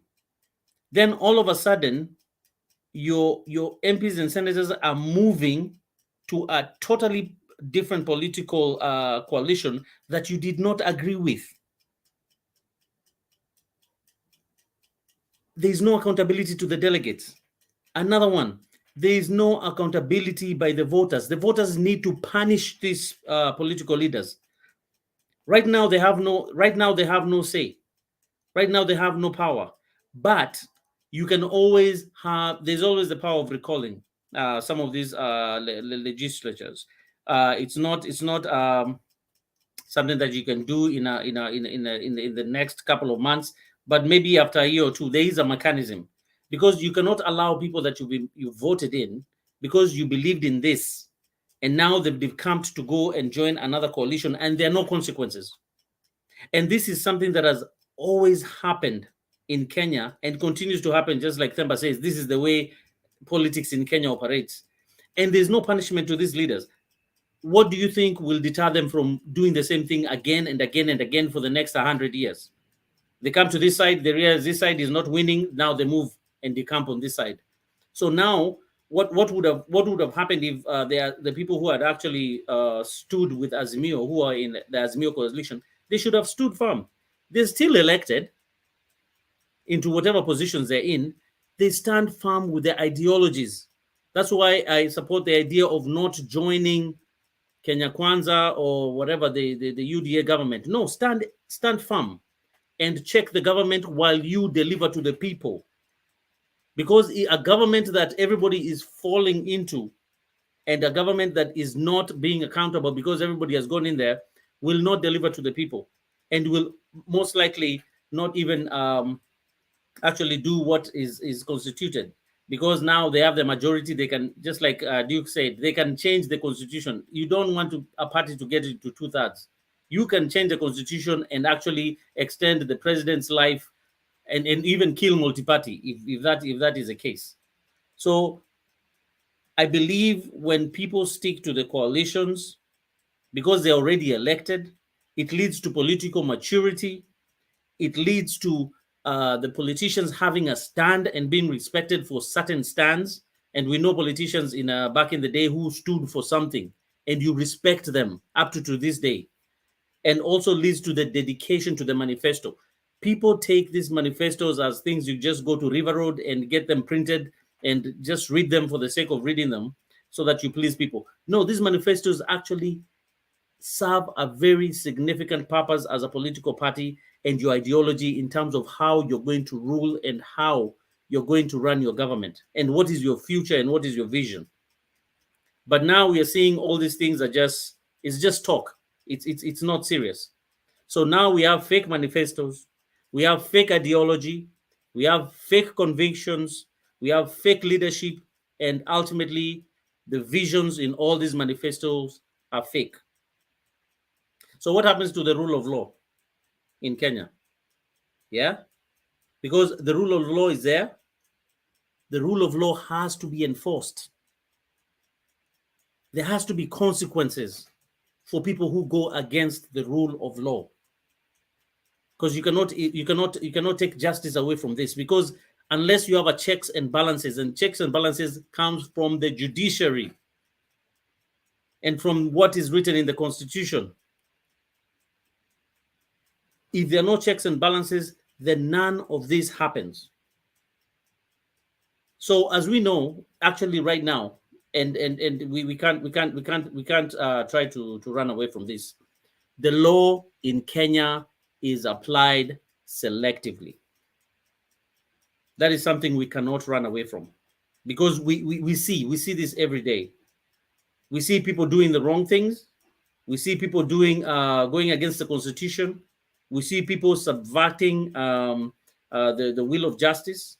We see people actually subverting the will of the people through the voting mechanism. And they get away with it. And the law applies its punch, or the law comes in and actually does selective judgments, depending on who it is or what party it is or whatever. So as Kenyans, I'm just saying, Kenyans have sat on their hands and watched this happening for a very long time. Trust me, one time we used to be 20 years old. And we used to watch politics in Kenya. And we used to see how people get away with things and still come back and get elected in public office. So Kenyans have been very reluctant to punish some of these leaders. They've been very reluctant to go into the streets. They've been very reluctant to actually make sure that some of these leaders who keep on getting recycled and messing up the country. That's why I was saying no to the thought of Kalonzo being the next opposition leader. Kalonzo has nothing to offer Kenyans.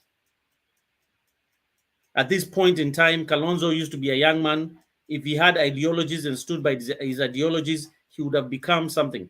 Right now, Kalonzo cannot be the opposition leader in Kenya. And in that regard, I say, since the law in Kenya is applied selectively, because you have to take this from way up there to the bottom. And Kenyans normally say, ole wako. Ole wako. When they come for you. ole wako when they come for you. Because if you don't have money and you can't support yourself and you can't defend yourself, you are going to jail or you're losing a case because the law in Kenya applies selectively. That's why I'm telling you, you cannot, justice and politics, you have to look at those two things very seriously, because those are the things that actually brings the checks and balances and actually make sure that a country runs properly. And right now, those two things are not working in Kenya. That's why you see people jumping from coalition to coalition, from this party to this party, no ideology, no vision. People are there for personal gain. And it's not about the people. Now it's about them. And if the people don't punish them, trust me, 2027, this will repeat again, and we'll be here talking about the same things because people are not serious. Thank you.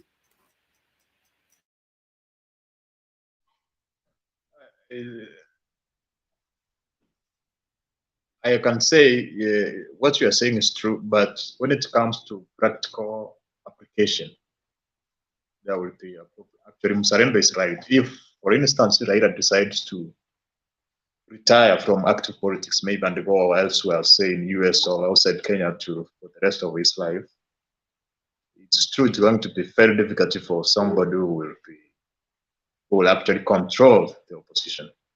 All what you are saying is right, but how are you going to come to Kenya and convince citizens or supporters or members of parliament to do that? It requires somebody who has influence, who can maybe say, give instruction to a given number of members of parliament and the Senate, and also Kenyans who maybe do something of that. Okay.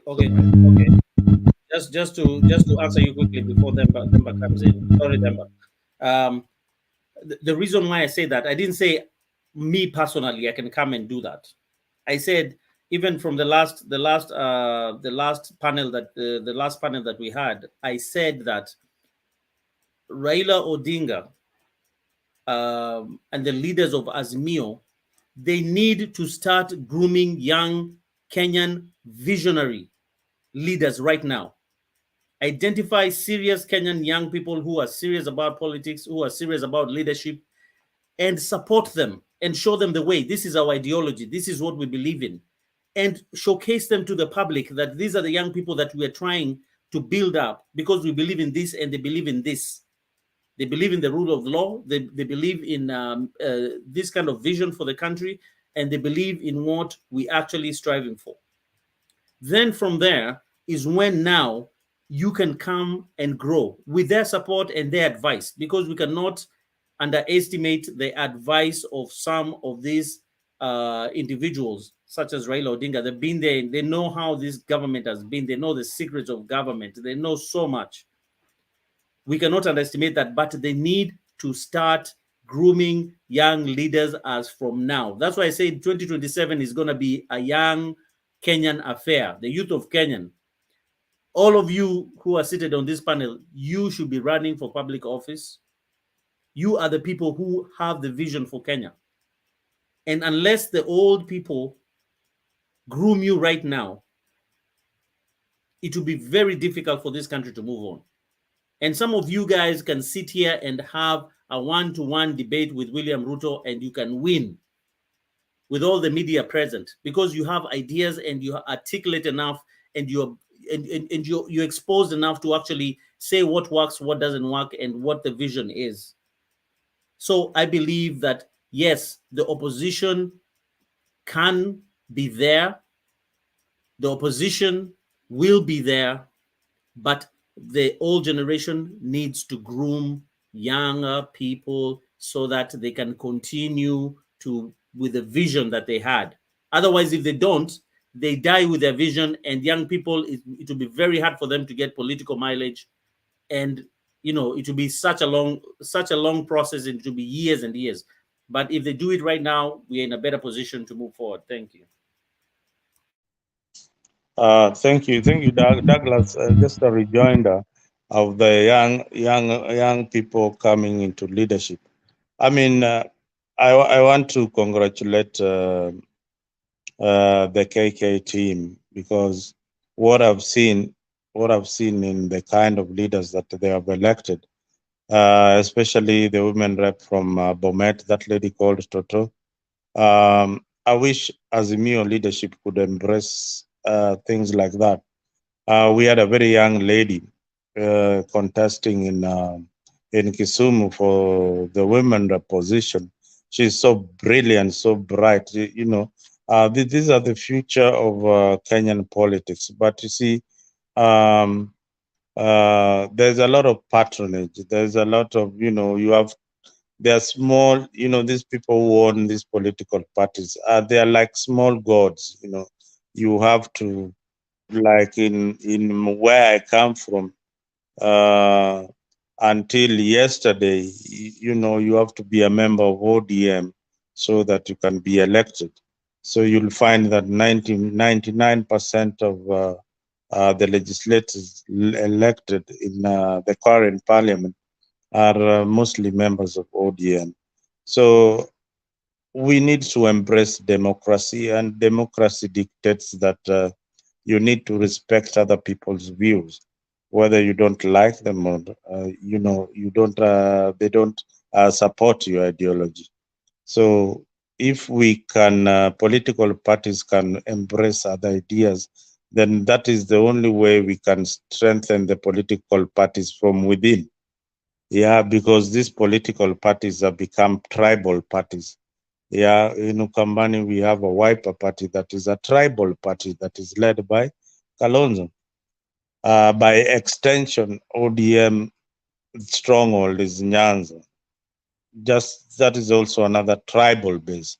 We had Jubilee having another tribal base in Central Province and its environment. So, I mean, let us give credit where it is. Ruto has tried very much to get that vote, but again, not because of the interest of the people, but the interest of power. There is the interest of the people and the interest of the power. So we need to separate the two, my interest and the interest of the people.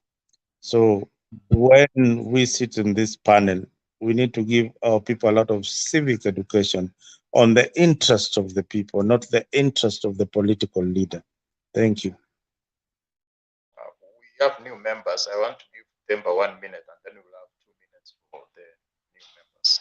Themba, you can. Yeah. 1 minute. I want to respond to Ebole. Ebole, you're talking about the Azimio coalition. I mean, if it were you, what would you do if you are looking towards power and power doesn't come your way? What would you do? That agreement is now paper. You know, it doesn't have a promise. The promise was in power. It's not there. So you can't blame them. And you form political parties and you go into politics to grab power. So if that power doesn't come your way, the behavior is likely to be that. Second thing is about Kalonzo. What you've said, I agree with you that I think Kalonzo's time is out. This was the time that he could have at least done something. But post that, I don't think he has anything new to offer. It's time that he allows, even if it's Wiper and other new people in Ukambani, to take over. In fact, the people of the politicians of Kalonzo, Raila's generation need to start giving up. I mean, getting out of the way, and we have a new crop of leadership coming up. And like Mzalendo said, I've seen that give it to William Ruto. He's trying to bring the emerging leaders, which I think is a good thing.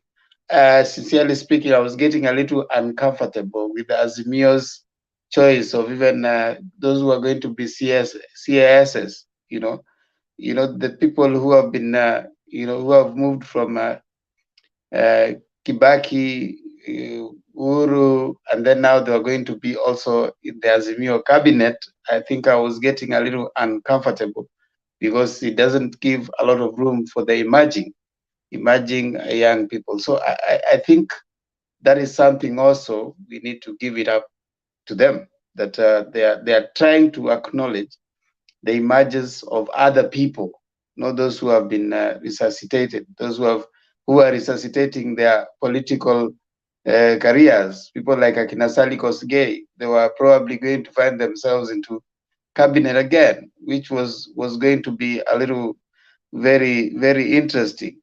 You know, Ngilu has been in Uhuru's cabinet. She had been in Kibaki's cabinet. Now she was gonna be in Azimio cabinet. I think that was gonna be a little too much. We need to have seen people starting to take a back seat, and the younger people, you know, like new people taking over leadership. I think that for me is a plus that you have to give to the KK guys. That's why we need them to form their government. And I agree with you, the ideologies are not there. We don't have, there was no ideology in Azimio. There was only one ideology. We are going to grab power. And since Uhuru is on our side, then we are sure we are going to get it. I don't think even Azimio government was going to hold, even if they went in, because these divisions, Kalonzo had already said that he was going to start campaigning from day one, because according to him, Ruto did a very good job. So maybe a comment from a baller before you bring someone else. Okay. I hear what you're saying, but this is my sort of sort of like way of thinking, or probably direction. Yes, you've just, from a coalition government, you've lost power, or you haven't grabbed power. Okay. But what makes you think that jumping from your coalition and joining the party that has power gives you a chance come the next election to prove to Kenyans that even though you're out of power, you can be able to achieve this, and you can be able to check government on this, so that they can understand that you're actually principled in a certain way. You're fighting for us while you're still out of government, and you're actually making things work, because now when you're putting the government in check, they are very careful on the things that they do, and if they're doing the wrong things, you're stopping it, because everything has to come up on a vote in the Senate or in Parliament, and if laws are put forward, they have to be debated, and then you're actually bringing the checks and balances. But by all of you running to the party that has won, first of all, what I talked about, ideology and everything, becomes garbage. You stand for nothing.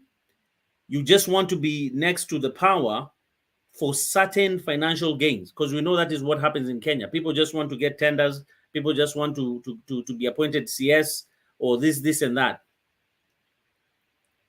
Stand outside, be counted, check the government, and actually be a party that stands for something, so that after 5 years, the people will make a decision and they'll see the dedication.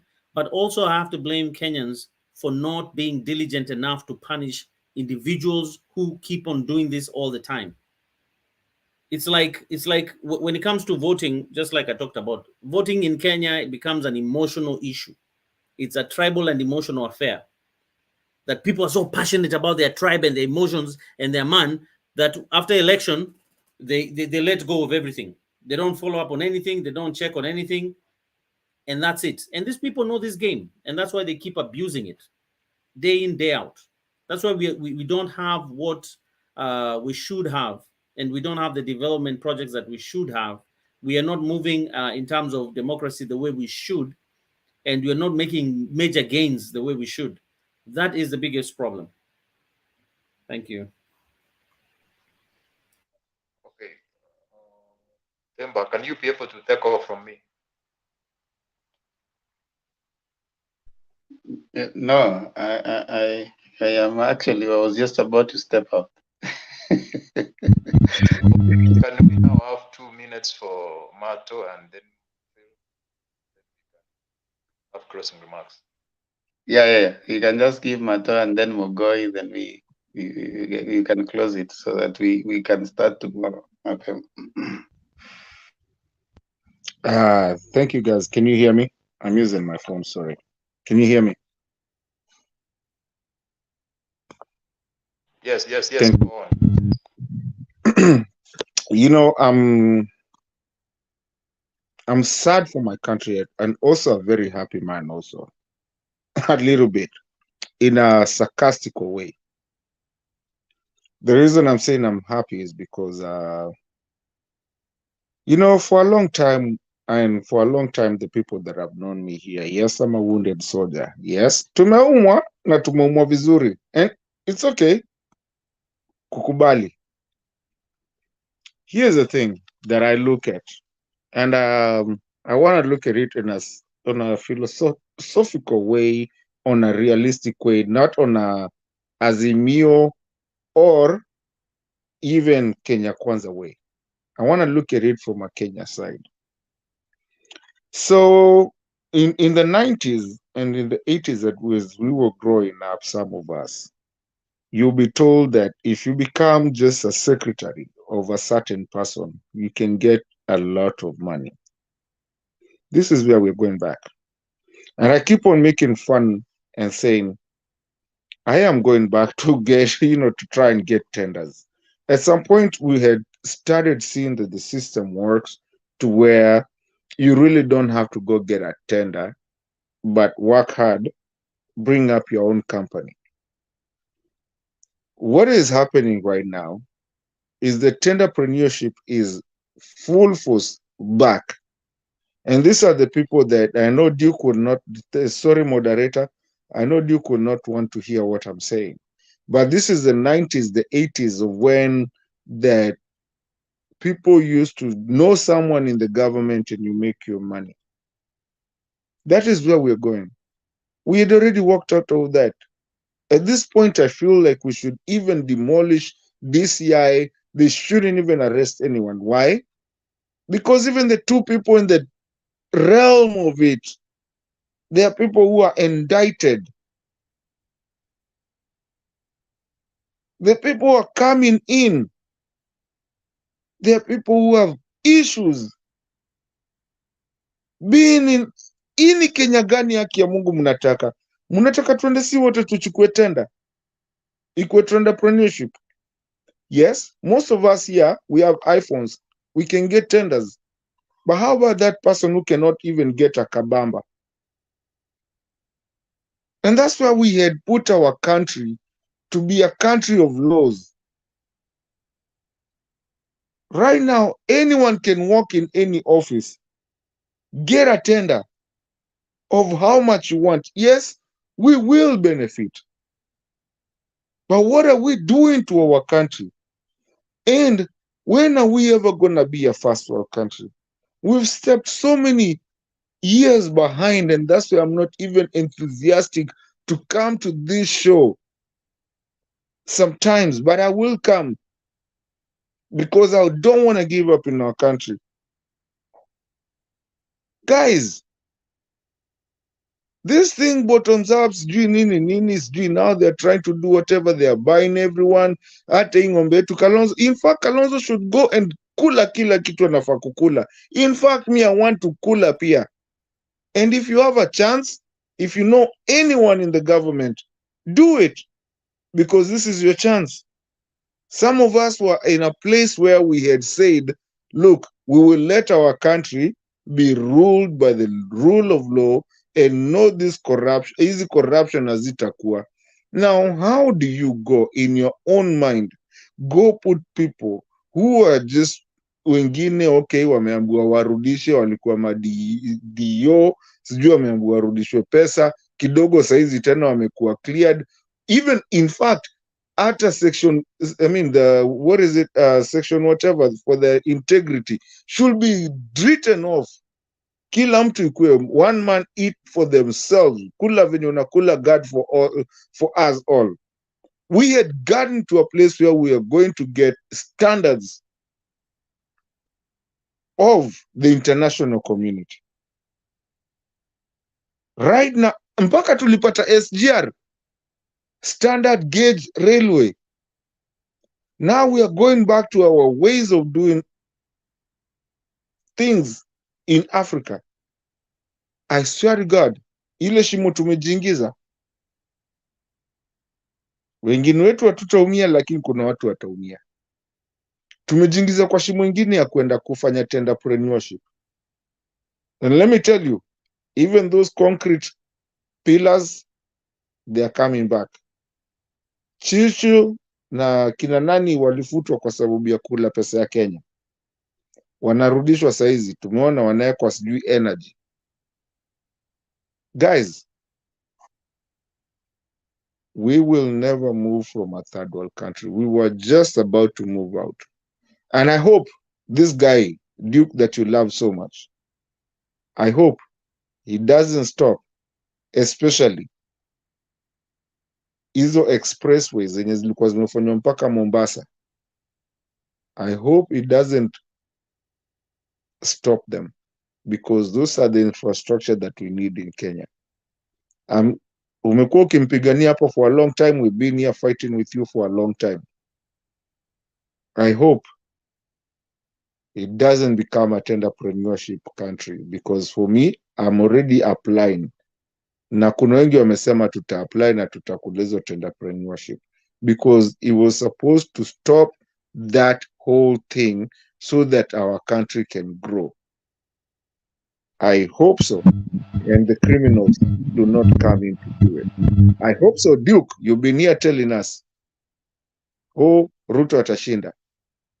I swear to God, if our country goes down, I will hold you personally accountable. Myself, as a friend, we've been here, we've debated for a long time. But I, Martin Deto, will hold you personally accountable within the next 5 years. Mmechukua hata speaker, tuwapatia hata microphone. Okay, we'll have Mogoi and then we take the last round. So, Mogoi, take 2 minutes. Okay, thank you. I greet you, all of you.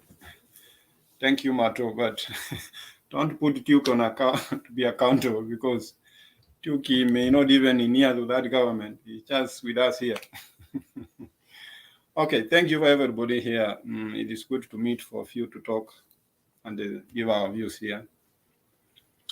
I don't have much to say, by the way, but I want to talk for what happened today in Parliament. I think it is good for me, because to me, when UDA took those 4 seats, it was okay. That's what I was expecting, because I didn't like Azimio take the Parliament and the UDA take the Senate, or Azimio take the Senate and the Parliament and the President is no. You know, that will be an excuse of the President to say he has been sabotaged by the Parliament or by the Senate. It is good they took all those positions. Now they have the complete government. We don't want this. No, don't bring the government to be together like handshake or nothing. No. Let Ruto plan his own government. A complete government from Parliament to Presidency. He has it. Now there's nothing here like an excuse. Let him implement his manifesto, and they will surprise us. Kenya will be great, and we will appreciate. But if things goes to hell, he will be accountable for that. But for what I said yesterday, and I repeat, Ruto is a Christian, Chagwa is a Christian, the First Lady is a pastor, they have churches. Those are pure people. The corruption will not be there. This government doesn't need check and balance. If it is the easiest time for the opposition as me to cool down and relax and watch this government for 1 year and see how they perform, to bring whether they do what, let them do what they want. Kenyans themselves will prove them wrong or right, because they have Parliament, they have the Senate, they have the Presidency, the Deputy. They are okay. They are good to go. For buying other MPs going from Azimio to, that's the nature of politics here in Kenya, because our leaders are personal interest. It's not that they have an idea to give out like Raila's stand. You know, Raila is one person who has his own stand. I think Actually, there's somebody who say here we don't see somebody who is going to be there. Even if we say we are going to have minority in the government, which will check Ruto, I don't think it will work. Who is going to do it? Because if Raila say enough is enough, and actually even me, I suggest let Raila rest.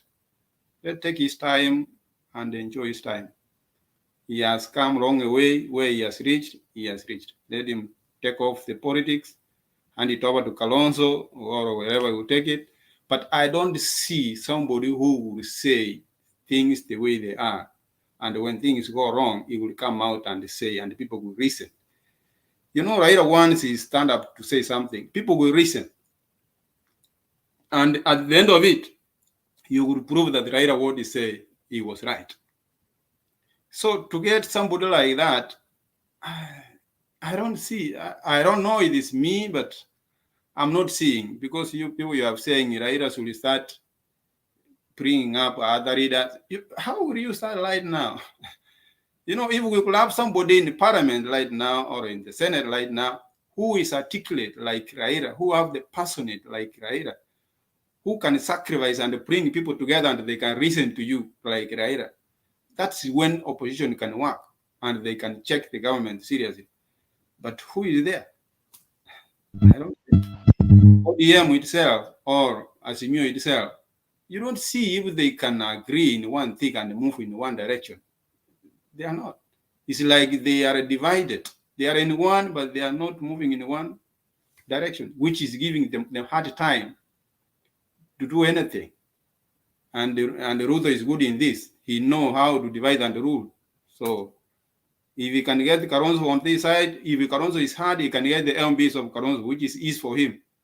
Then he has divided Kalonzo, you know. So maybe the minority is going to remain with ODM. I think some ODM members are somehow stubborn. They don't like to move easily. But for the rest of the other parties, I think they may move. If they move, that's good for them. Let them join Ruto, make the country move. So long as they move in the good way, we appreciate. But, you know, that's why, you know, I always think in the other way around, because if you see now, the first 6 positions were formed in the government. That's from the presidency, the deputy, the senator, the speaker of the Senate, the deputy speaker, the speaker of the parliament, the deputy. Those are 6 positions. We are filled with how many tribes there. You know, this Kenya, I don't know.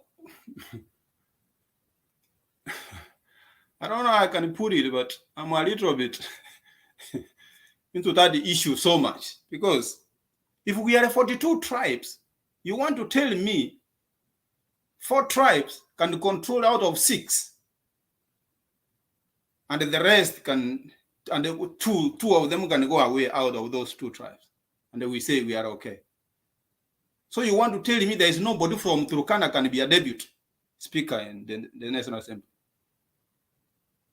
Nobody from Kuria can be a deputy speaker in the Senate, but it should be from the 2 tribes who are the same with the presidents, and we say Kenya is okay. Let us wacha tuvumilie. Kenya ni yetu. We are not going away.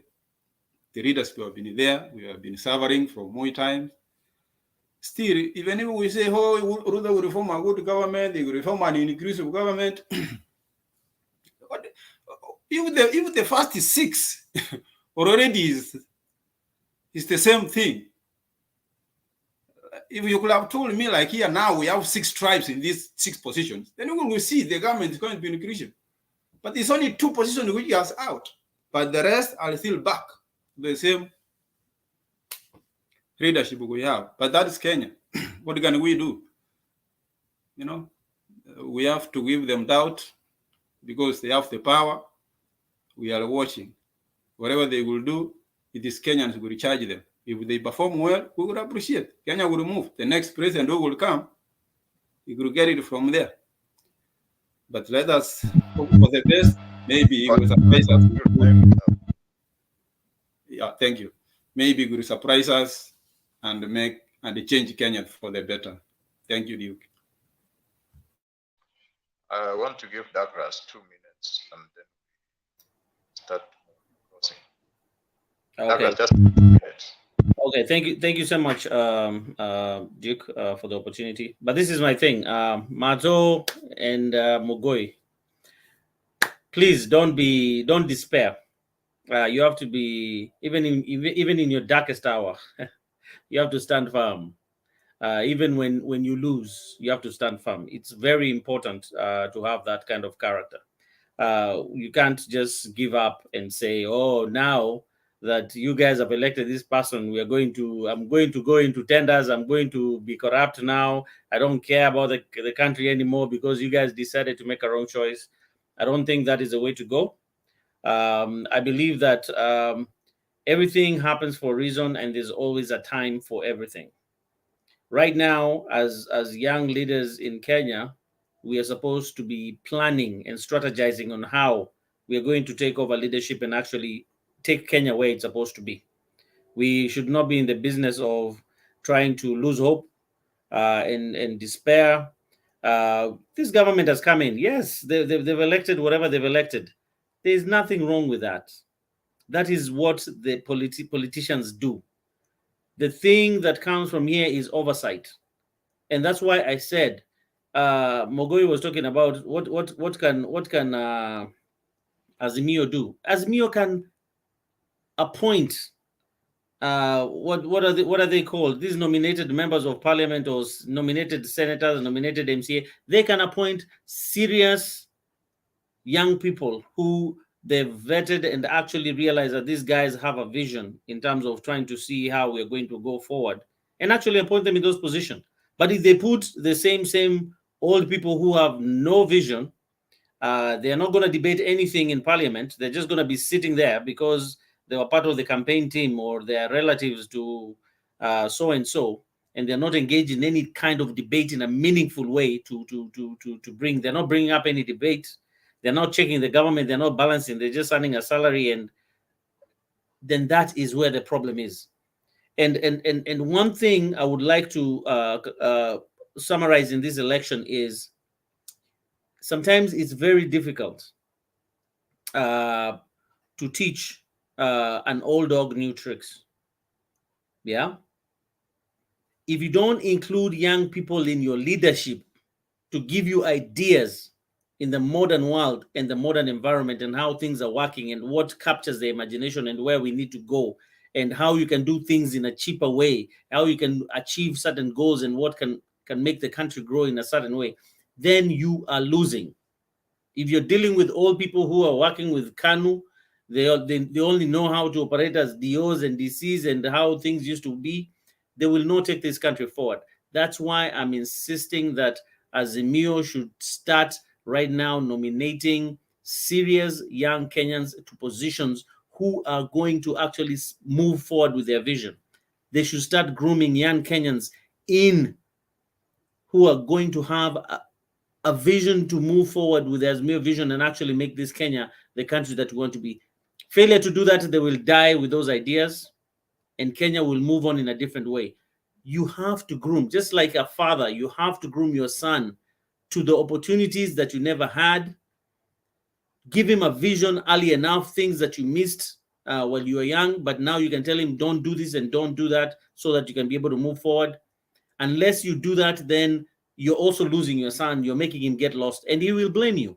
Just like the youth of now are not interested in voting. They're blaming also the older generation, saying that you didn't show us a vision. You're not including us. You always say the future belongs to the youth. We are not in government right now. We are the youth growing older, becoming old men. They're not in government. The same people who are in government in the 60s and 70s, they're the same people in government. That is not the way to go. Sorry, Duke, I don't want to take too much time. Thank you. Also, to add on that as we close, is that for you to change or to contribute to a nation, you don't need to be the president or whatever. If you take, for instance, Martin Luther King, you take, for example, Gandhi, all those. Actually, the best way to bring change is when you are outside the government. If you have a constituency, and Raila Odinga has the biggest constituency. For instance, if you can mobilize the supporters and then push the government maybe to reduce unemployment, push the government to, so we have good healthcare, push the government so we have good education system. That way it can bring change. But the only problem is when you find that when Raila Odinga wants us to go for civil disobedience or protesters is when maybe he wants to accept power. So that's. But Duke, you can never underestimate the power of a president. A president is a representation of the country. And if a president adopts an agenda that is progressive to improve the country, that is an agenda that is going to be achieved. That is an agenda that is going to happen. So you never underestimate the presidency. You can still do your development on a country level, but never underestimate the presidency and what you can do. Thank you. And Duke, since you're not looking at the arms, can I say something? Let me finalize first. I'm not underestimating the president of or the president. What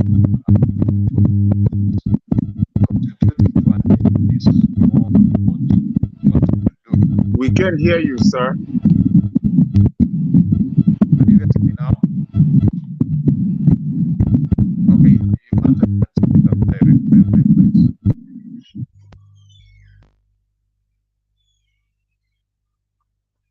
Okay, can I say something then? Yes. Yeah, you seem to be having a problem with your audio. I was just saying, look, if I have a house and I have a kids and my wife, and we need security in that house. That house, the security starts with me as a husband, first of all, number one, as the man of the house. Again, number two, with the wife that I have, and then going to my kids. Now, you cannot come and tell me you don't have to be a good husband and a good protector unless you have a good fence. Okay? So it's a very weird kind of way of analogy. And what Duke was trying to say. What I'm trying to say here and what I'm trying to put out right there, we had a good choice and we had a good chance to have a good country. And really, not really had. We've had it.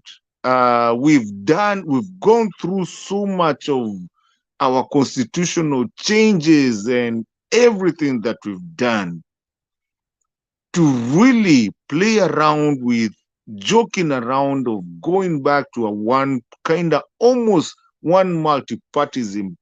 I mean, single multi-parties. I mean, partism thing of living of our country. Because, like, if I was Ruto today, you want to call him doctor. I don't know what his doctor is, but I would respect him because he's going to be the president, however it is going to be. But I would have even wanted not to have both parliaments, even one to create a a kind of bipartisan thing. But he wants to get everything, and he's even actually because the Nini alichukua 250 on what do you call it, on the parliament. On the other side, he took at least I think it was like 6 or something, on the Senate side. And this is all money running around. Where does this money come from?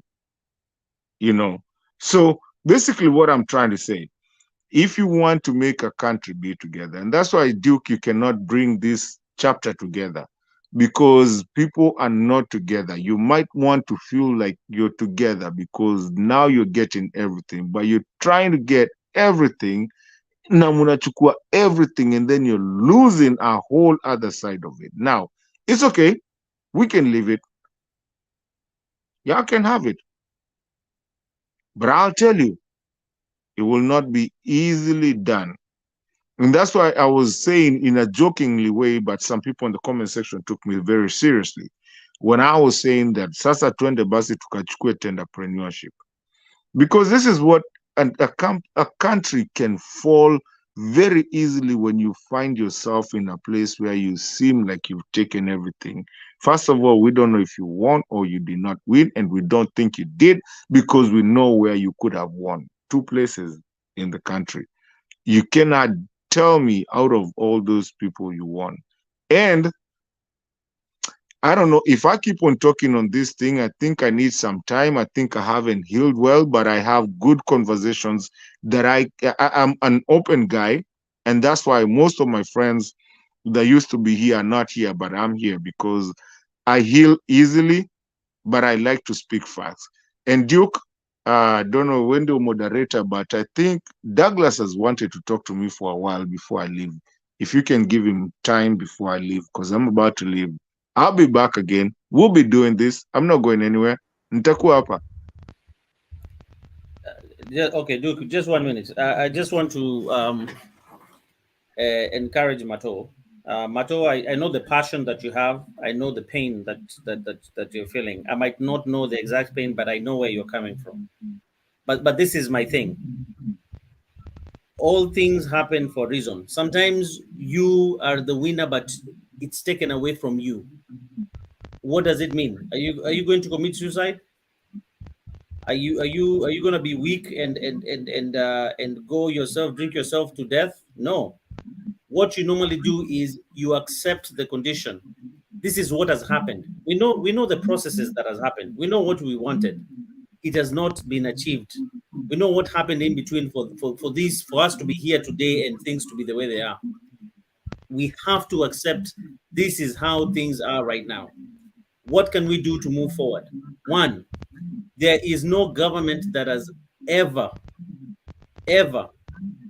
tried to perform without an opposition. Even Moi's government, if Moi did not have an opposition, there would be no change to Section 2A. Kenya would still be a one-party state, whether you like it or not. So being in the opposition and actually checking the government, that is what is critical and important in a democracy. So don't be afraid to be in the opposition. Most of the people who are in the opposition representing us, they're on hefty salaries. They're MPs, they're senators, they're governors. They're not missing meals. It's not like they're suffering, they're in the cold or in a cell. No. These are individuals who can function and they can be able to make the government have checks and balances, and they can check the government and represent us in terms of what we believe in and what we don't believe in. So we need to be strong because this game is not over. Sometimes you win, sometimes you lose. Today is this party, tomorrow is this party. After 5 years, there's a totally different game change. You have to stay strong. Even when it comes to your wife or your girlfriend, it's not like you convinced her the first time you talk to her. Some people convince their girlfriends to be their girlfriends or to be their wives after even 10, 20, 30 attempts. Even some came back after 2, 3, 4 years. It's the resilience that brings the results. And you can never be disappointed when you're told no. No, you just come back with a new strategy. And that's what salesmen do. When you're told, no, I'm not buying this, no, you're like, okay, fine, I'll come back with a new strategy and see how I can be able to convince you to actually buy this product because I know it will help you. That is what we want in Kenya. We don't want people who are shifty and people who are actually giving up. No, we are standing. That's why I said I can stand as the opposition, the sole opposition in Kenya. If everybody is shifting to UDA, I'll stand as the opposition and check the government. I don't care. I don't even need a salary. I will do it because I believe that is what is supposed to be done. We don't have to go to all of us to the person who's been declared the winner or the person who's been given this thing for free. We can stand on this other side and check them and make sure Kenyans get what they deserve. Thank you. On a lighter note, before I go, brother, you know what? You've spoken very genuinely. I really appreciate that because and that's the reason I haven't disappeared. I come in, I still come into this show. I will always come into this show, regardless what it is. We have to do. It has to keep on going. And yes, it didn't go the way we wanted. But when I keep on even nikimekio sasa umenifanya niache kusema naenda kukula. Mimi nilikuwa naenda kukula bwana. I was going to go get those tenders Huh? This is the time to get the tenders and get yourself good. Eh? But no, we'll be here. We'll fight on. We'll soldier on. And I would urge my friends, the guys that are out there that don't come to the show nowadays, to come back. It's okay. We've tulambe tu. Unajua tulambe nini yetu na tuendelee, and we hold this country accountable, and we hold the leaders accountable, and we keep the channel going. Biggest part is this channel that keeps us going and talking. Let's keep on. I haven't disappeared. I'm still here. Yes, I'm a wounded soldier, but I'm still here. And I really appreciate Duke. I actually, for the first time, let me tell you, thank you so much for actually standing on that seat. That seat is a hard seat, I know it. But for you to be there, knowing izile shida tumepitia, so that's a good one. That shows one, your union. Nah, I appreciate everybody, but at this time, I'm going to be signing off. I really appreciate you guys. Let's see each other tomorrow. If you guys are still here, I'll be here. Thank you guys for at least keeping on going, and we'll come back. We're here. Thank you. Let me give my submission and I give you Mogoi 1 minute, so that what I want to say is that Neto is trying to speak as if he has traveled into the future and now he is back. The way he's trying to predict that we are going to fail. So nobody knows what's going to happen. William Ruto has not even resumed the office. He's now the president-elect. When he will be sworn in, maybe we see, give him like 100 days, and we see what he's going to do. So if you try to get defeated right now, or you say it's going to be too bad, it's not true. So let us wait and see. And I want to say, when Barack Obama decided to contest for the president of the United States, it was in 2007. He was asked one question: that's how confident are you that you are going to win? And for 200 years, no African American has ever won the presidency of the United States. And unfortunately, that journalist was of African origin. But Obama answered that you should not be defeated without even starting.